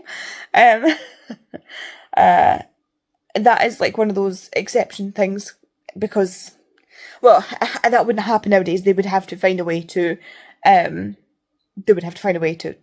him because, like, you can't just stay in an airport. That's inhumane to do that to someone, to have them stay that way. But maybe back then that's what would have happened. But yeah, the International Court of Human Rights, or whatever they're called, the international courts brought in these laws that you can't be left stateless. She actually has a passport that has her, a special passport that says that she is one of these people that is in this sort of suspended position. And so she's also hiding this from the other pilots. She isn't hiding it from the organisers. They know about this, like the women that organised this and all the other people, but like the actual pilots, her peers in this, they don't know about it, and so she's also hiding this from them. They don't know that she's Russian. They don't even know that she speaks Russian because she's fluent in English, French and Russian, because French is apparently the language of the nobles of Russia. It's really interesting so far. I'm only like 100 pages in. 50 pages in. I'm 100 pages in. So far I'm finding it really interesting. I don't really normally gel with murder mysteries, but this isn't. I know it is a murder mystery, but it's not reading like a murder mystery. It is very much still focusing on the fly, and you're still getting like the talk of what it's like to be in the plane and the views when you're in the plane, and like the very much, it's Elizabeth Vine's, obviously it's her writing because it's her, the way she writes, the way she describes things. It's still the writing that I recognise from her other books. It's still the character work I recognise from her other books. But there's this tension. She is very, very good at writing tension. Like, you always feel fear for the characters, and it's all like every book she writes is about pilots, or, well, the Pearl Thief isn't actually about pilots. That's more like a backstory to one of our other, but like, and the Enigma game, again, is and isn't about pilots, but Codename Verity, Rose Under Fire, those two are about pilots, and you feel the tension every time. Like, you know, when they get in the planes, they might not come back. Like, you know, every time they get in the planes, they are taking their life into their hand, and not because, like, the planes are rickety. The books she writes about World War II are about the female pilots in the Women's Auxiliary Air Force, I think it was called, and they used to ferry planes that were damaged back and forward from the front. And what they used to do, so they'd take the planes that had been damaged and they would bring them back to England, for example. That's where the previous books had been based. So they'd bring them back to England to be repaired, and then they would fly them back when they'd been repaired. But they were not allowed arms on these planes. They were not allowed any sort of arms at all on these planes, no guns, nothing. So they were flying these planes that had been damaged without any firepower, without any leave to engage at all. So they were flying like Spitfires and stuff with no ability to fight back, no training to fight back, just limping these planes back to England and then flying them back once they've been repaired with Luftwaffe in the skies. These women were incredible. These women were amazing, and they did get into dogfights. They did, and they weren't allowed to, but they did get into dogfights. And so they had to learn, like, how to fly, like, silently, fly quietly, fly under the radar, so that they didn't get caught, fly in conditions where it's not optimal conditions. They were also used to fly secret missions, so reconnaissance missions, where they were just getting, like, they would take spies and stuff over so they could take pictures of things, and they would take, like, do drops and stuff, so they would just, like, fly over and fly back. They weren't landing or anything, like, taking troops over, drop, like, coming back. They weren't actually landing, engaging, anything like that. And if they were caught, they were put into concentration camps. There was a concentration camp specifically for women. It was called Ravensbrück. I'm not trying to do the accent this time because I always mess it up. But Ravensbrück was specifically for women, and the second book, Rose Under Fire, is quite a lot of it is based in Ravensbrück because Rose, the pilot in that one, is caught and ends up there. And it is really, really, like, tough. But the way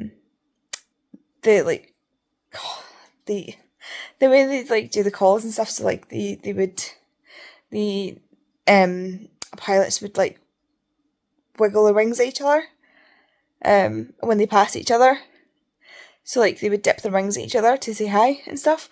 And then, like, when, like, in, like, Rose and Fire, when the pilots would see each other, like, across the, like, in the concentration camp, they would, like, wiggle their hands at each other. I can't do it with my left hand for some reason, but I could do it with my right.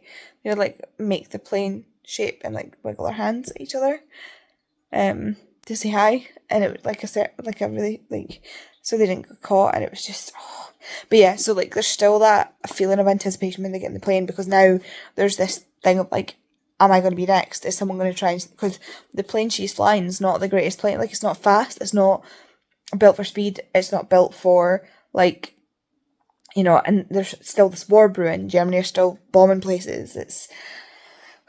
So you've got that, like, brewing tension of the war. You've got Spain, which is in civil war at the time. You've got all this build-up in the background. She's built up the tension beautifully.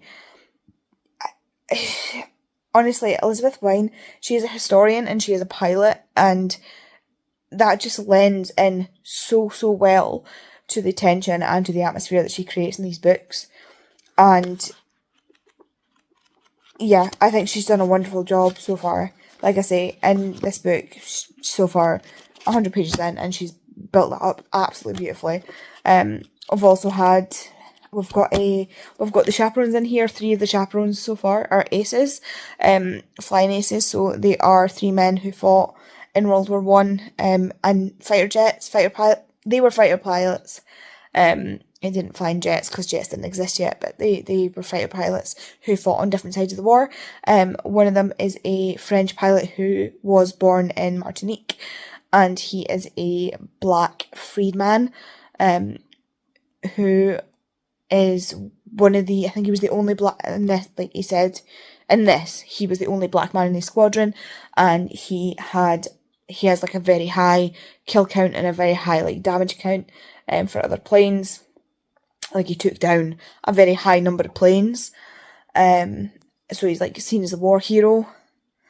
And then like again, like the other 2 pilots are like war heroes as well for their side. So like they've got really high kill counts and stuff. Or takedown counts and stuff. And it's funny because like all the boys are like, oh my god, like they took in this many planes, they killed this many enemies, blah blah blah. And she's like, why are the boys so like enamored with how many people they killed? Like why? How is that a good thing? Like why is that a good thing that they killed so many people? Like, yeah, like I understand like it was war and like this is what they had to do. Like why afterwards is this the thing you're getting excited about? Like, get excited about their excellent flying skills. Don't get excited about the fact that they killed someone. Like, she's just like, boys, why are they like this? And, yeah. But there's also one of the, who should have been a mentor, what did I say they were called? I can't remember what they're called now. Is one of the Belgian pilot's father. He was also a pilot in the war, in the previous war, World War One, and he was injured and disabled in the war, and he is amputated at both legs and has a wheelchair. And again, like the way it's dealt with in here, like he arrives at this like ball thing they're doing, and she sees him arrive, and she's like, huh, how is he going to get up these steps? Because like he's sitting in the car waiting while they're like putting his wheelchair together. And she goes in and she gets like taps the guy on his, like, as she like calls to the guy, like, his son, because she doesn't know which one he is, and she's like, Gabby, do whatever his name was. And he turns around and she's like, come here. And she's like, your dad's outside, he's going to need some help getting up the stairs. And he's like, okay. And then he like, and the pilot, one of the black fire pilot that I was talking about, the French guy, taps the other French pilot on the shoulder, and he's like, we need to go outside. So they 3 go outside, and with the help of the taxi driver, they like put together the wheelchair, get the guy in the wheelchair, and they each take a corner and they just lift him up the stairs, and he's just like chilling in the wheelchair, because the guy's like an earl or something, like he's nobility, so he's just used to being like pampered, so he's just like chilling in his wheelchair, like cool. And he gets popped down and he's like wheels himself in, quite the thing. And he's just like, hello. And then like somebody goes to hand him a glass of champagne. He's like, I am flying in the morning, I can't have that. And then they start like, one of the guys starts like talking about his adapted plane, because they've adapted it so that he can fly it with his hands instead of his feet, because the flight controls are usually on the feet. And they're just like saying about how cool this plane is because it's been adapted, and how like it's the most, like it's already a really cool plane, but then the fact that they've adapted this plane, they're so like, he's just so bummed that he's not going to get a chance to go up in this plane with this guy. And he's like, not one of them is like, oh my god, this guy's like less than because he's injured. They just think he is the coolest fucking guy on the planet. Like like these guys that would be treated less than, these pilots are looking up to, like these young pilots are looking up to, because of their, like the things they've, like their achievements. And I just love it. Like they're geeking out over them because they're just like, because on paper they're just the coolest guys to them. Like it's like their special interest, and they're like celebrities to them, and they're just geeking out about them, and it's really cute and it's really funny. And she's just sitting there like, why do we have to measure that on how many people they've killed? Like, why is this what we're doing? Why? But yeah, I'm really enjoying this so far. Really enjoying this so far. It's funny because, like, I know, like, nothing about biplanes, but, like, the material that they're, like, because she was really worried because the press were, like, climbing on her plane. She's like, get off my plane! You're gonna break it! Because it's made of, like, material, like, not silk, but, like, material, like, actual, like, fabric material. So, yeah, I know nothing about biplanes, so this is really interesting. Learn, like, these are the kind of planes where they actually need someone to, like, stand at the rotor and, like, throw the rotor around to get the plane started. Like, yeah. Anyway, I'm really enjoying this. It's, like, I'm getting to geek out about history and stuff. So, yeah, I don't know when, like, this goes to, because we've got dates at each start. So now we're on August 23rd to August 25th, 1937. And this is their second leg, so they're about to leave for Geneva. Which, obviously, Geneva is in Switzerland, which is a neutral country. So things have just gotten awkward because the Nazi guy just came over and tried to sit with Stella, who's the main character, and one of the guys, I can't remember his name, it's Willem. He's Dutch, but he gets called something else. Pim. And the Nazi guy just came over and he was like, can I sit here? And Pim's like, yeah, sure, but just know you'll be sitting with a Jew. And I know how your people feel about Jewish people. And he was like, I'm just gonna go over here. And, like, it's setting up to make it look like he's the bad guy. But I feel like making the Nazi the bad guy is going to be a bit too obvious. But then again, the Nazis are the bad guys.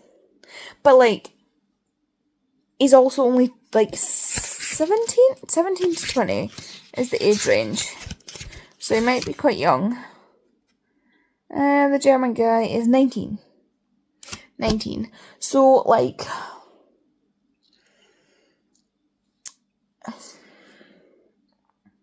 I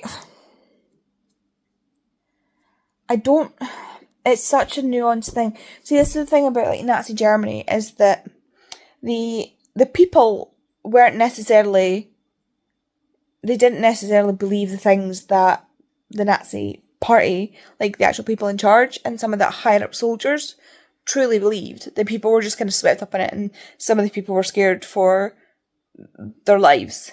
And we don't technically know we don't know the actual beliefs of this character. We're not in his head. We're only in Stella's head. He has not said any of his beliefs out loud. And we wouldn't know his beliefs if he said them out loud because we don't know if he's lying. We only know that he is a Luftwaffe pilot. But I also know that, like, I know someone who, in my personal life, who their grandfather was a Luftwaffe pilot, and he did not want to be a Luftwaffe pilot. He had been a pilot. His family owned a farm, and he used to be a pilot. He'd been a pilot, and he used to use his plane to like dust the crops with, like, pesticides and fertilizers and stuff like that. And because he could fly, he was drafted into the Luftwaffe. And he did not believe what his country believed, he didn't believe what the Nazis believed.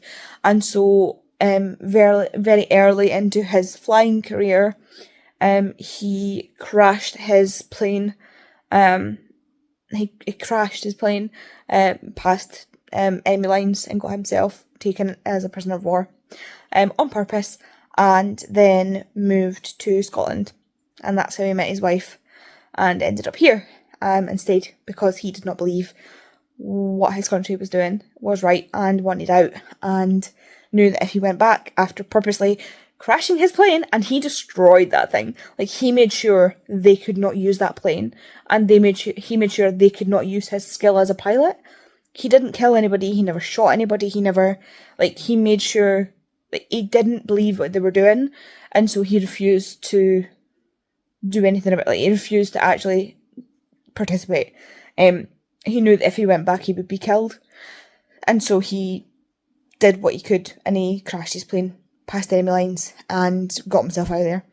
Got himself taken to prison of war and never went back to Germany. His family disowned him because they did believe in what the country was doing, and he never saw his family again until he died. Like, his family never ever forgave him. So not everybody believed in what they were doing. So you just, I think making the Nazi the bad guy is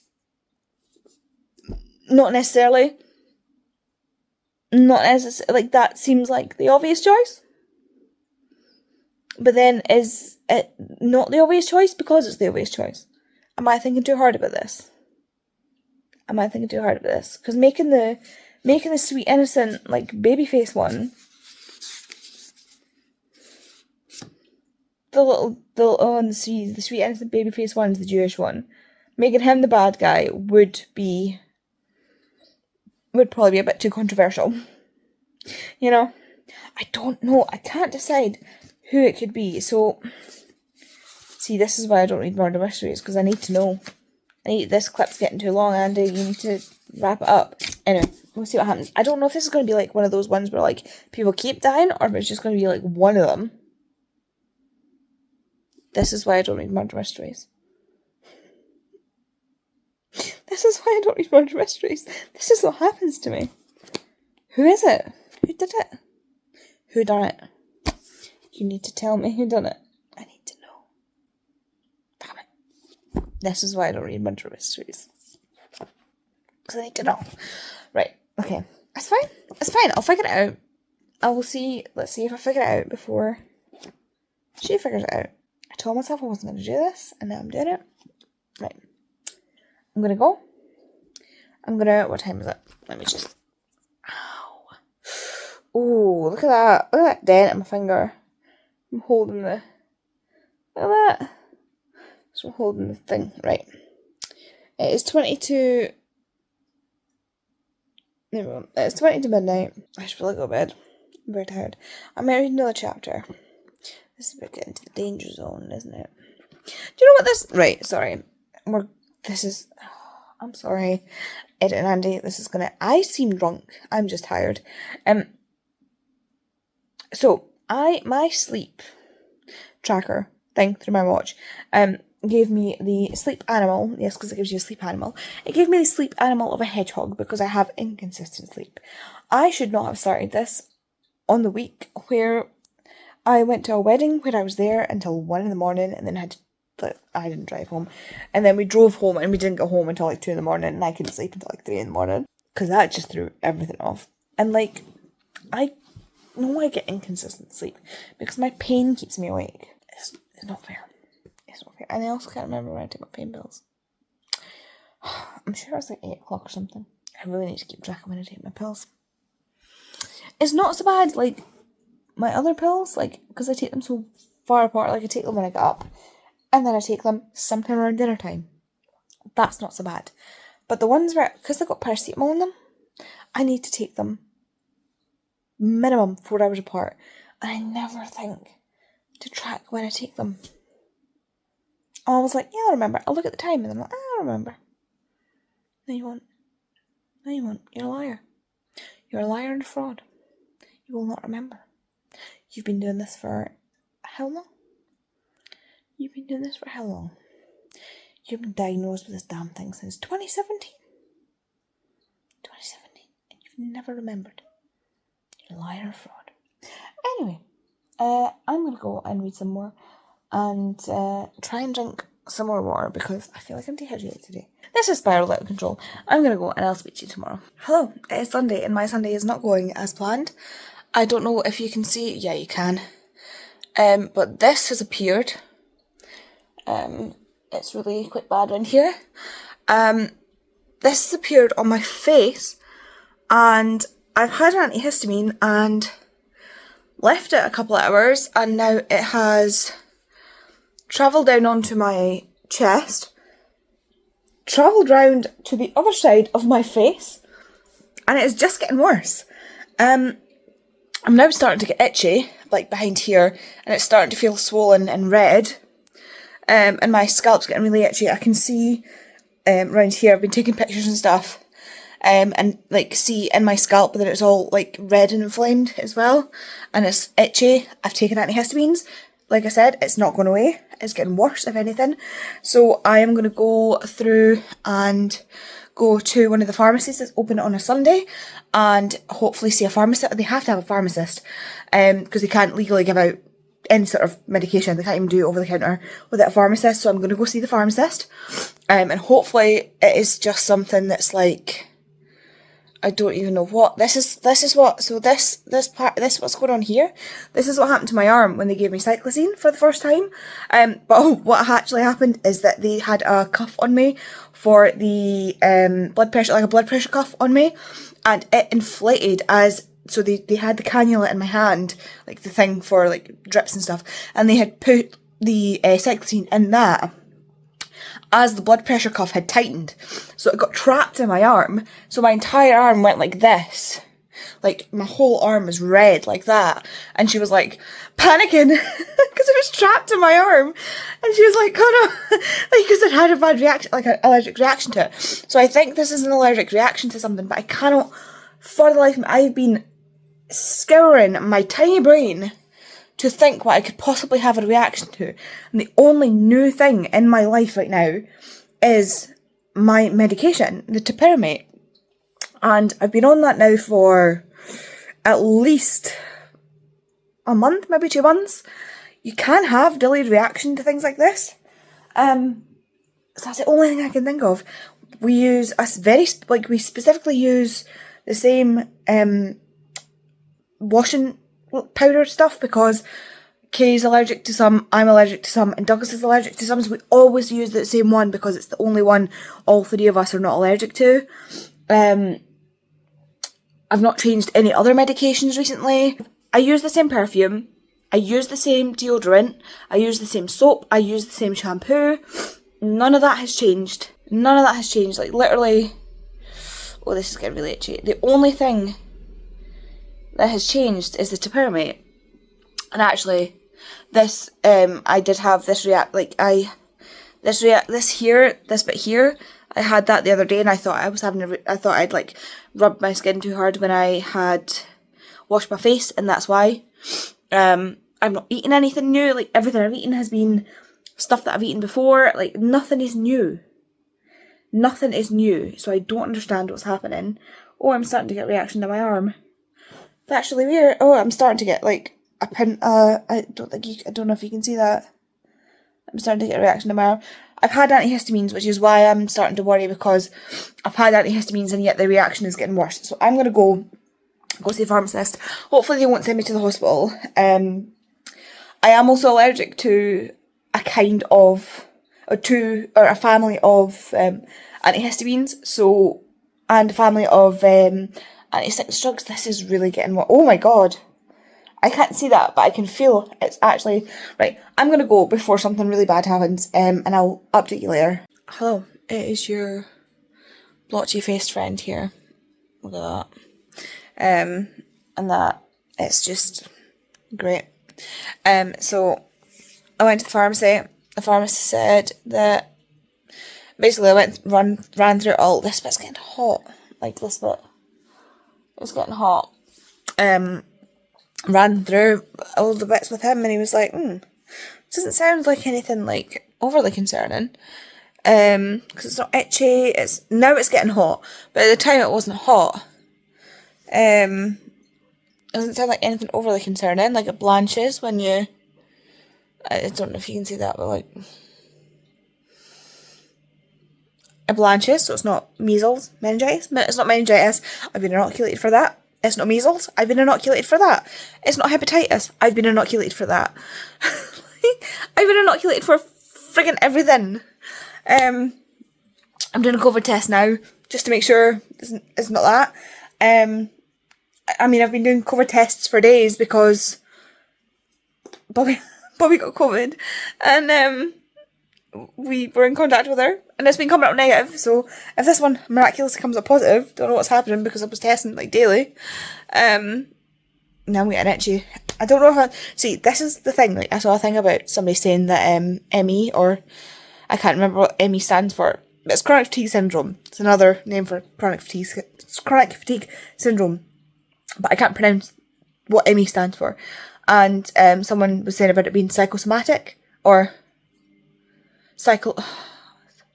it's not psychosomatic, that wasn't the word they used.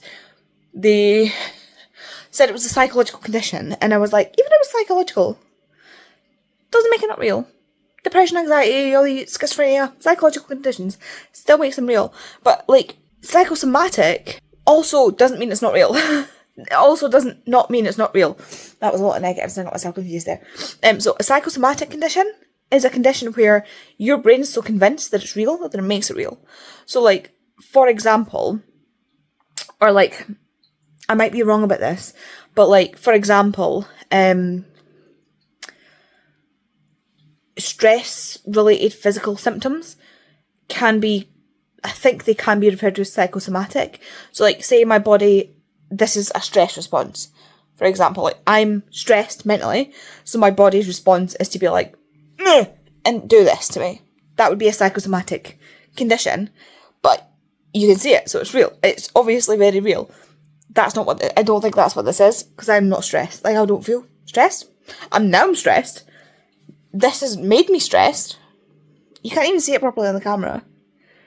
That's a wild thing. Like, you can't even properly see how red and rashy my face is.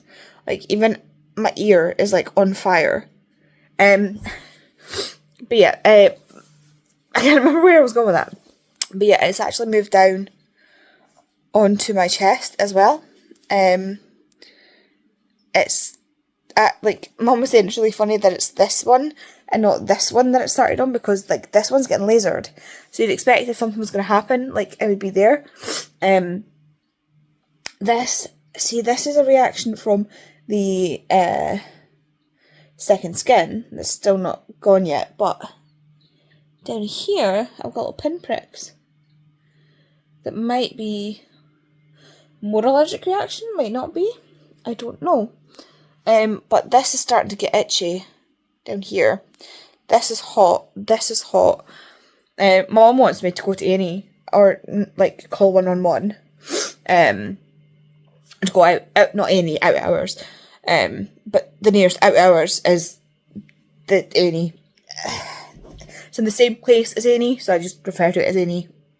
They're both animals. And I'm like, no, I'd rather just like leave it and see how it goes. Because if it's nothing, and I go and I waste my time now calling 111 and going to the hospital, and then I come back at like stupid o'clock and I still have to shower for work tomorrow, and I'm gonna go into a flare because the seats at the hospital are so uncomfortable. I'm gonna be ill tomorrow, and I'm not gonna be ready for work. So I'd rather like get ready, go to the hospital. It's still gonna put me in a flare. This might get better, it might get worse. If it gets worse, then I'll deal with it. But I'd rather get ready for work, and then I've got a timer set for my COVID test. Can you imagine if this comes up? I can't actually see it, it's too high up on my thing for me to actually see it. Can you imagine if this comes back positive after all this, and it's actually like a reaction to COVID or something? I cannot believe how wild it is that you can't see that properly.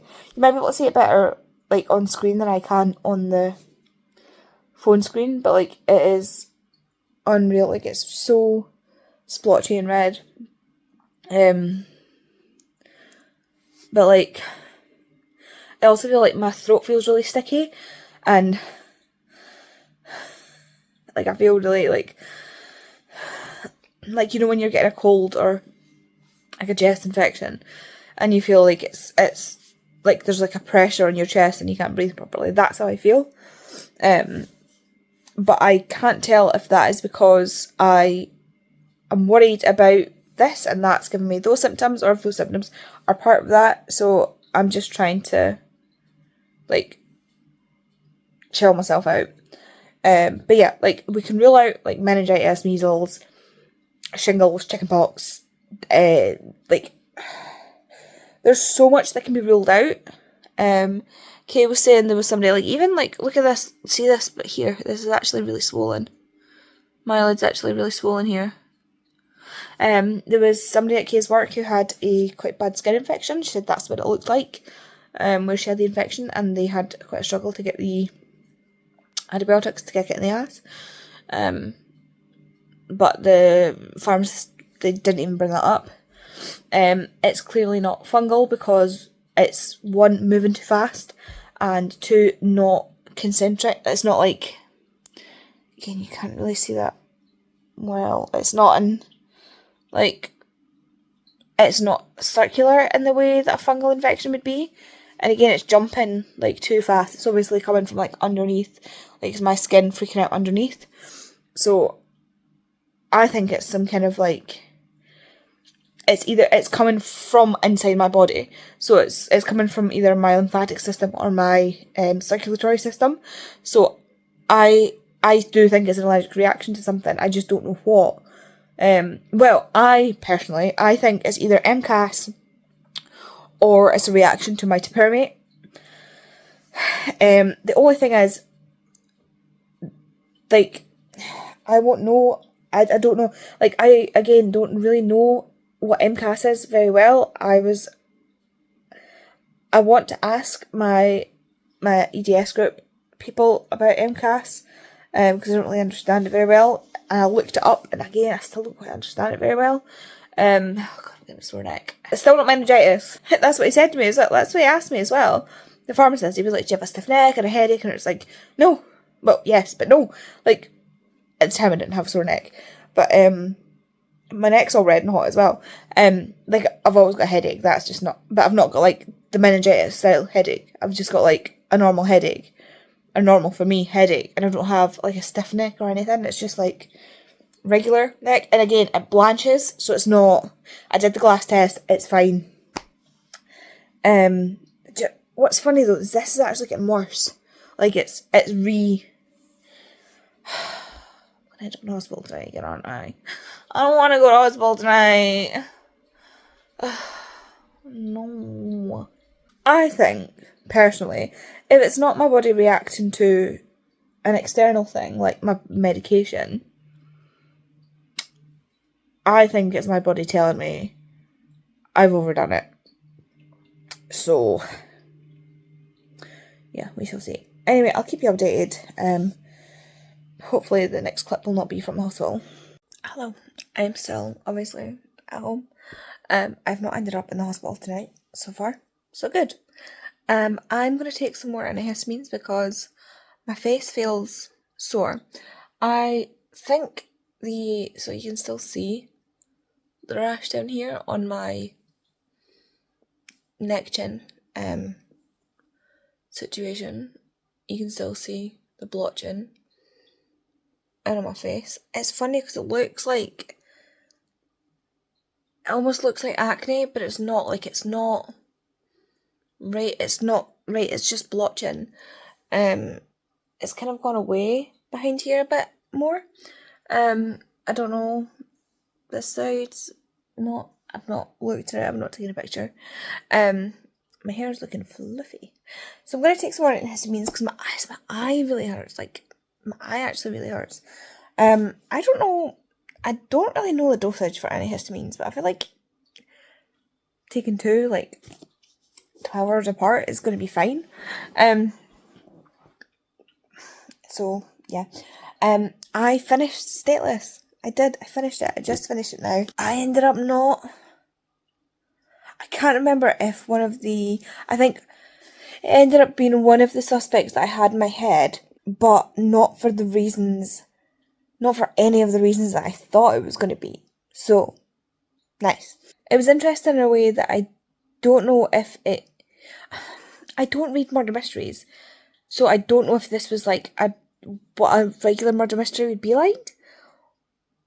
But like I said, there was like a lot about the flying. No, not a lot about the flying, but like there was a lot about like a lot about the characters spending time with each other and getting to know each other, and discussions about war and about, because like I said, these kind of the flyers, the competition flyers were from all across Europe, and they were all friends. They were all trying to, when they figured out that somebody was out for one of them, they all sort of gathered round and tried to protect each other, and that was kind of beautiful in a way. Like, even though they were from countries who were diametrically opposed in ways, they came together and tried to protect each other, and it just showed how, to me, it shows how stupid war is. Like, when it comes down to it, war is not about the people, war is about the governments. Like, war is not created by the people of the country. Like, the people of the country don't want to go to war.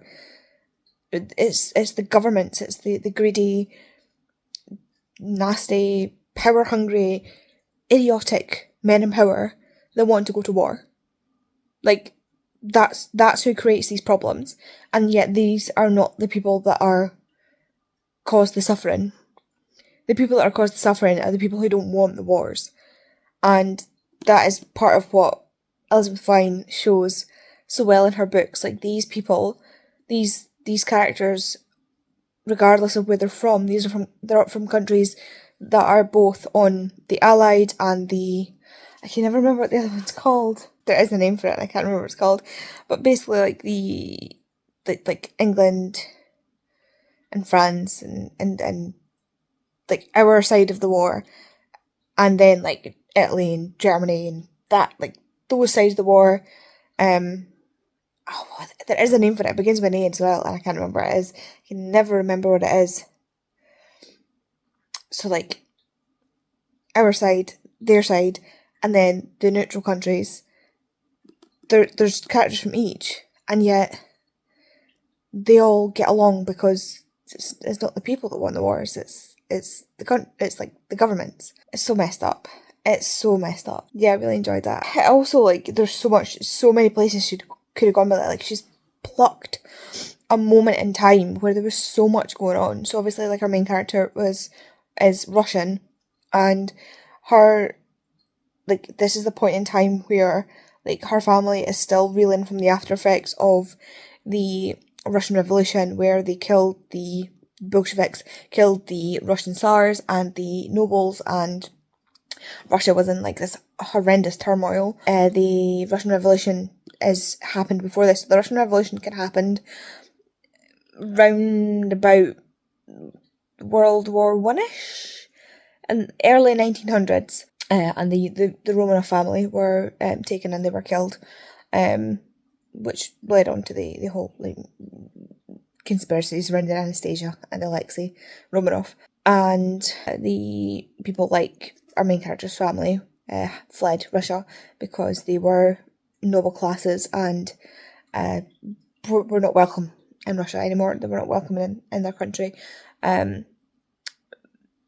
they fled to other countries.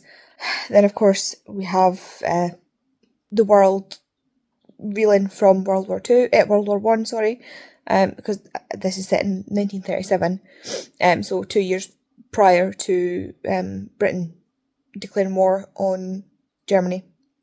So 1937, the world is still reeling from the after effects of the Great War, World War One, as it was known as the Great War.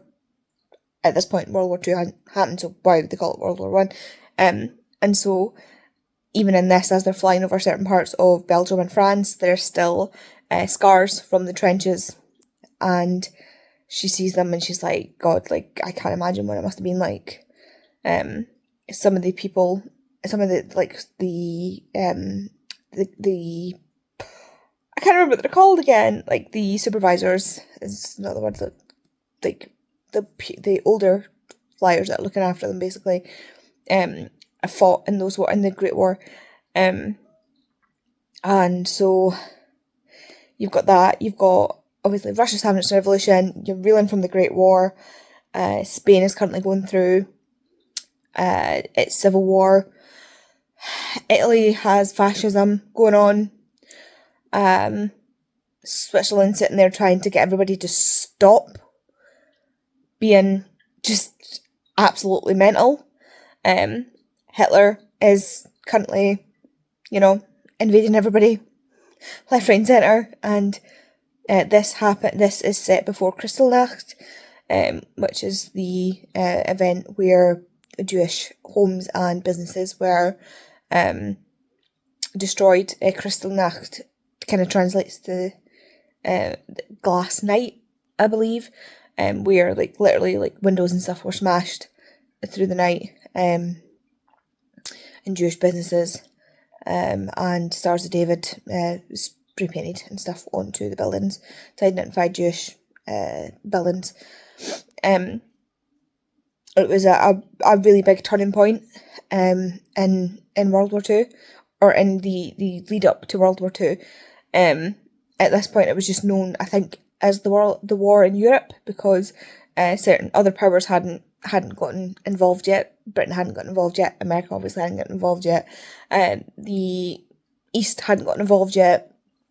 It was mainly just Hitler attacking places like Poland and Czechoslovakia, which I know Czechoslovakia is not a country now. It is now the Czech Republic and Slovakia, but it is set in 1937, and in 1937 Czechoslovakia was the name of the country. That is what the name of the country was. At this point, this is during the build up to the Second World War, and even the German character, the Nazi youth, basically, is saying about how he has heard of Dachau, probably pronouncing that wrong, which is the kind of first known about concentration camp. And kids are told, you better behave or you'll end up in Dachau. And there's another one. So that's where the communists are sent. So that's where one of the characters' dads has been sent. The Russian, he's a Russian communist. The dad is a Russian communist, and so he's been sent to Dachau. I'm assuming that's how it's Dachau.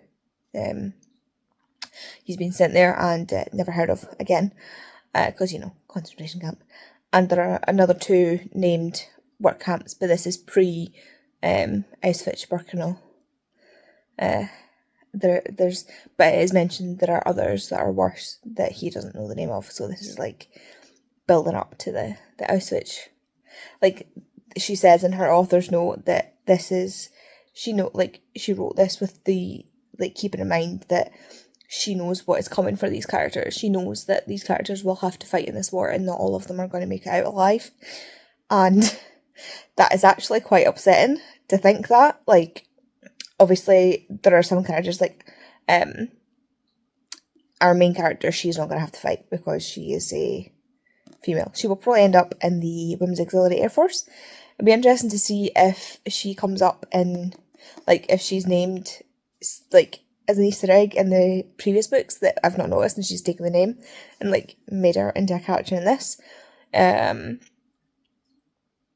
Another character won't be, because he's not allowed to fly in combat due to injury. I thoroughly believe that another character, I'm not going to spoil, but I thoroughly believe he may come back and fight, not necessarily for his country. And do me proud. The Swiss guy obviously probably won't fight because he's Swiss, or he may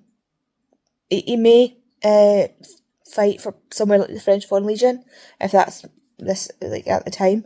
I fully believe that Pym will sign up. Pym is the youngest one. He is 16, so by the time the war starts in World War II, Britain joins the war, for example. So he's Dutch. Pym is Dutch. He is 16, so by the time Britain joins the war, he will be 18 and old enough to sign up, and he is obviously a pilot.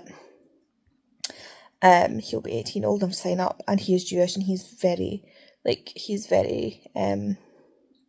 ballsy.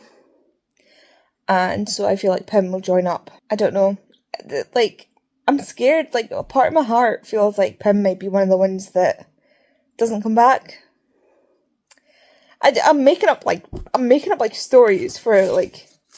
I want Pym to survive, but I feel like he is one of those characters where he will really push. Like, he will put himself in situations where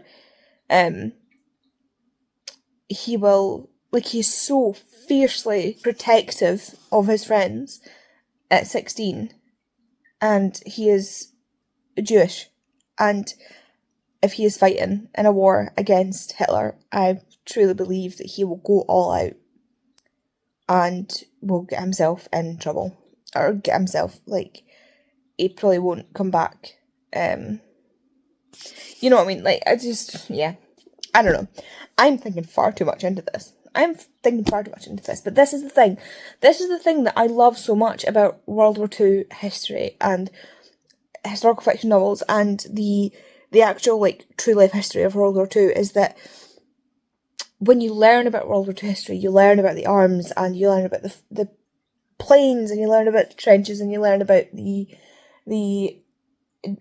details that yes, they matter, but they don't really matter. What matters is the people, you know, the resilience of the people, the way that people knuckle down, the way that people's resilience is just unbelievable. Like, the people that survived the war, the people that went through the war, like, the things that they went through and that they survived is unparalleled. In a way, like, you look at the way that they talk about World War I and shell shock, which is basically post-traumatic stress disorder. They just didn't know what it was at the time, so they called it shell shock. After the shells, like the bombs, and if you look at photographs of people before and after they go to war, that is like a fantastic way of looking at post-traumatic stress disorder and shell shock and seeing the physical effects that it has on you. But these people, the mental effects and the physical effects that war had on them, whether it be people who were on the front, people who were in these concentration camps, people, even just the people at home, the mental fortitude that they had to get through it is just unparalleled, let me tell you. And the fact that people nowadays, during a pandemic, couldn't even wear a mask, that tells you something. Like, we just don't have the same mental fortitude as the people back then. Like, we're too pampered now. Well, we're not too pampered now, but the mental fortitude that these people had, I genuinely, you put me in a situation that these people were in, I don't know if I could make it through it. Like, and that's why I love things like writers like Elizabeth Wine, like Kristen Hanna. They write stories about people who were in these places and went through these situations, and you feel your own stress levels, like, just like the things that they went through, the things that were done to them, like I say, the mental and emotional, and just the fortitude that they had to have. Like, these are people that this just shows the pure strength of humanity. This shows what we can be. Not that people should have to go through things like that to show what we can be, but in the face of pure evil, to come out of that and to make the world a better place. Because after World War II, after the Allies won World War II, they took a look at what happened. They looked back at that and went, we are not doing this again. This will never, ever happen again. And damn straight, they made sure that never happened again. Not to say things like, certain things haven't happened again. There are things that happened during the war that have happened again. And frankly, people are turning a blind eye to it, and I think we all know what I'm talking about. There are things that are happening right now in other countries that our government are turning a total blind eye to and allowing to happen, that we said would never happen again. And it is disgusting that the Prime Minister stands there on November the 11th with his friggin' little poppy thing while turning a blind eye to the same thing happening in another country. Like, it's okay, many other countries, but, like, you know what, like, that is disgusting to me, and he should be unreservedly ashamed.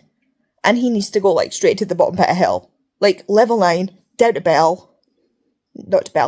to Greg.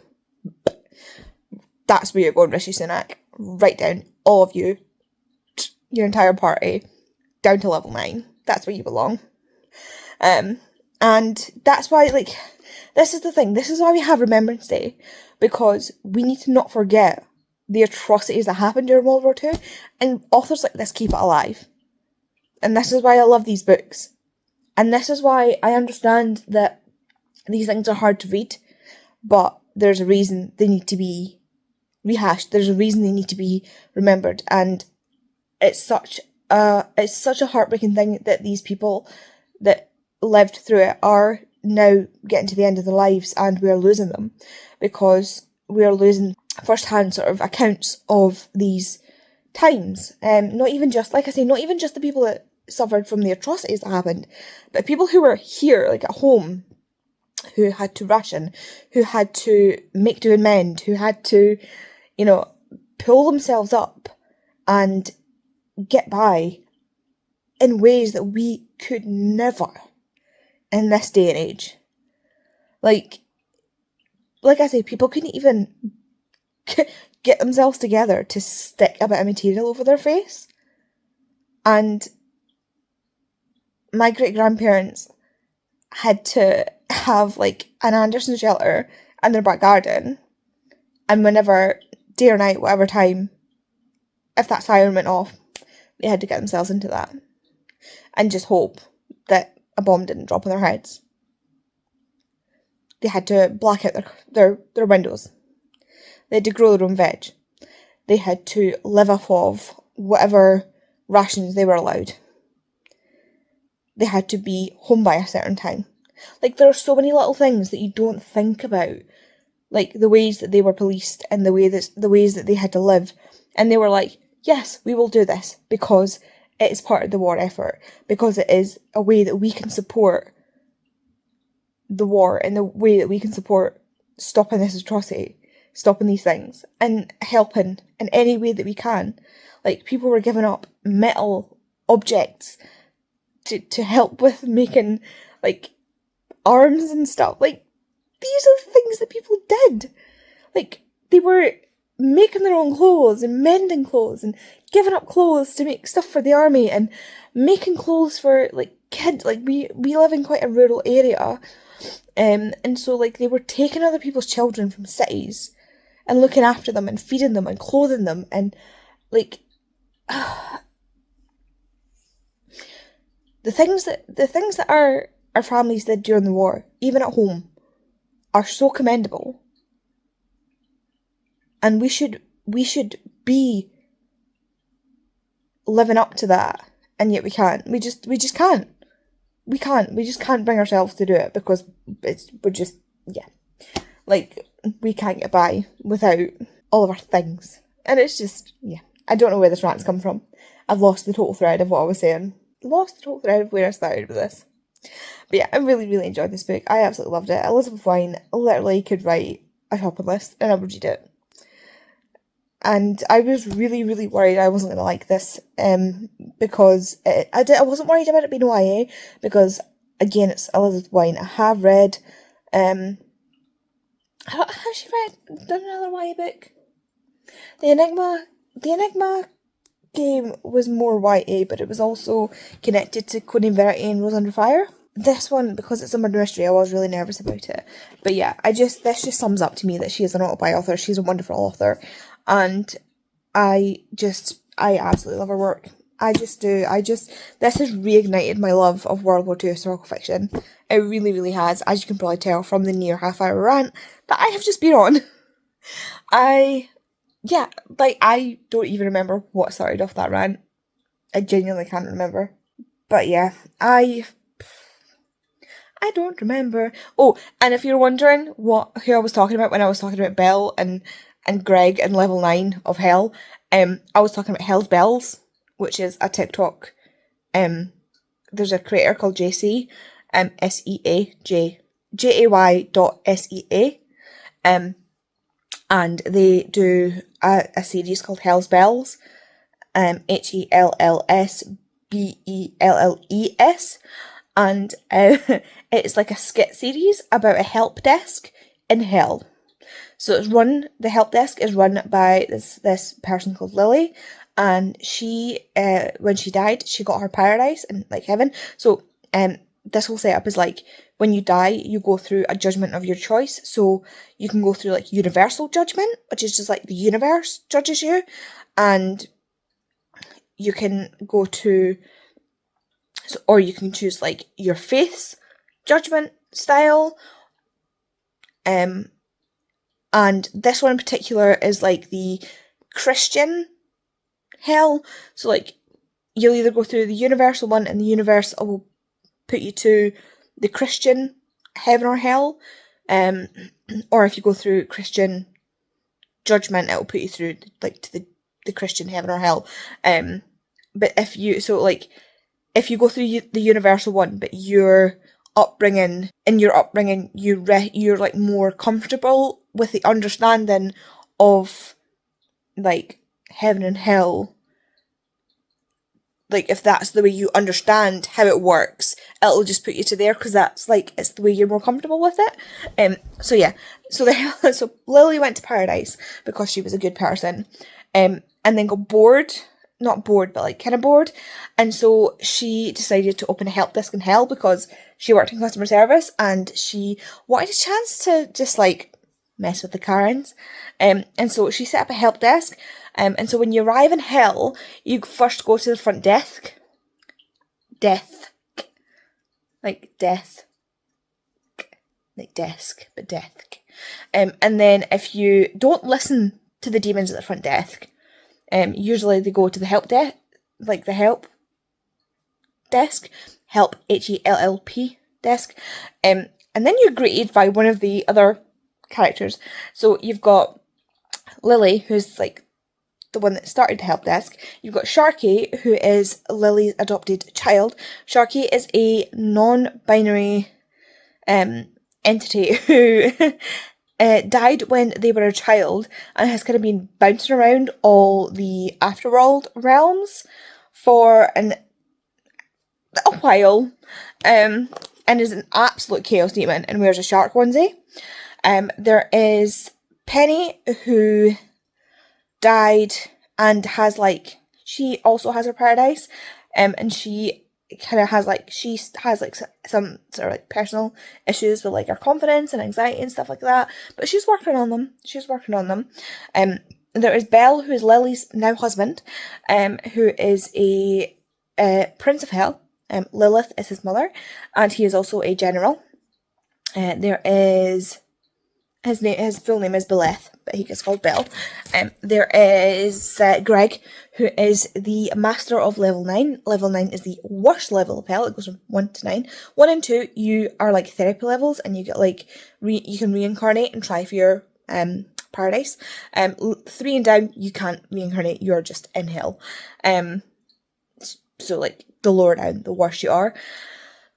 And then there is. So yeah, Greg is the master of level 9, and he is also Penny's husband. He is also a demon. Penny and Lily also gained divinity. They gave up their chance to reincarnate to have divinity, so they could marry their demon husbands. Then there is Judy, who is a southern woman, southern like grandma style woman, who also works at the help desk. She is excellent. She's so funny. And she is like the bless your heart type that you don't want to mess with. And then there is Ruggy, who is a reformed Karen. She came down and she was meant to go to level 1 or 2, I can't remember which, and she decided to lay down on the floor and refuse to leave the help desk, and kind of saw what was going on with everybody treating them badly, and kind of felt bad and started to kind of reform herself. And so she kind of lives at the help desk because she's meant to go to help, so she can't go to paradise. And she is working on her way to, into reincarnating to get her paradise. And then there's Angel, who is a demon, and she is Ruggy's girlfriend. Who am I missing? I am missing other people, but there's other characters, all done by this one person. There is oh my god, what's his name? John, who is he does like tech, like computer tech, like he does like when your computer tech goes, like your phone like help that, he does that. He ended up there by accident and he just kind of sticks around. And there's another like kid demon who like does some, he works there sometimes as like part of his education, called Dante, and he is so adorable. He's just, I love Dante, he's so cute. But yeah, again, all done by this one woman who's also writing like a book about Belle and Lily called For Whom the Bell Tolls, about how they met and like the start of the help desk and everything. But she plays all these characters. There's a whole like playlist. I literally one night went back to the start of it and just played all of them, and I was like trying not to laugh because it was like stupid o'clock in the morning and Kay was asleep and I'm like watching all these honestly, I love Hell's Bells. It is so good, so funny. That is the best thing. I look forward to her daily uploads so much. She puts so much work into them. They are excellent. I will try and remember to put a tag down for Hell's Bells. That also just got away from me. Anyway, tell me if you watch Hell's Bells, please, because it is excellent. It is worth, like, Hell's Bells alone is worth having TikTok. Hell's Bells is the reason I have not deleted TikTok. It is the singular reason I have not deleted TikTok. See when she moves all over to YouTube full time, it is over for my TikTok. It's over. Anyway, I should really be going to bed because it's like after 11 o'clock. It shouldn't be like too far after 11 o'clock because I started recording this at some point after 10 o'clock. So it should only be just gone 11 o'clock. I need to take my antihistamines. This is getting itchy.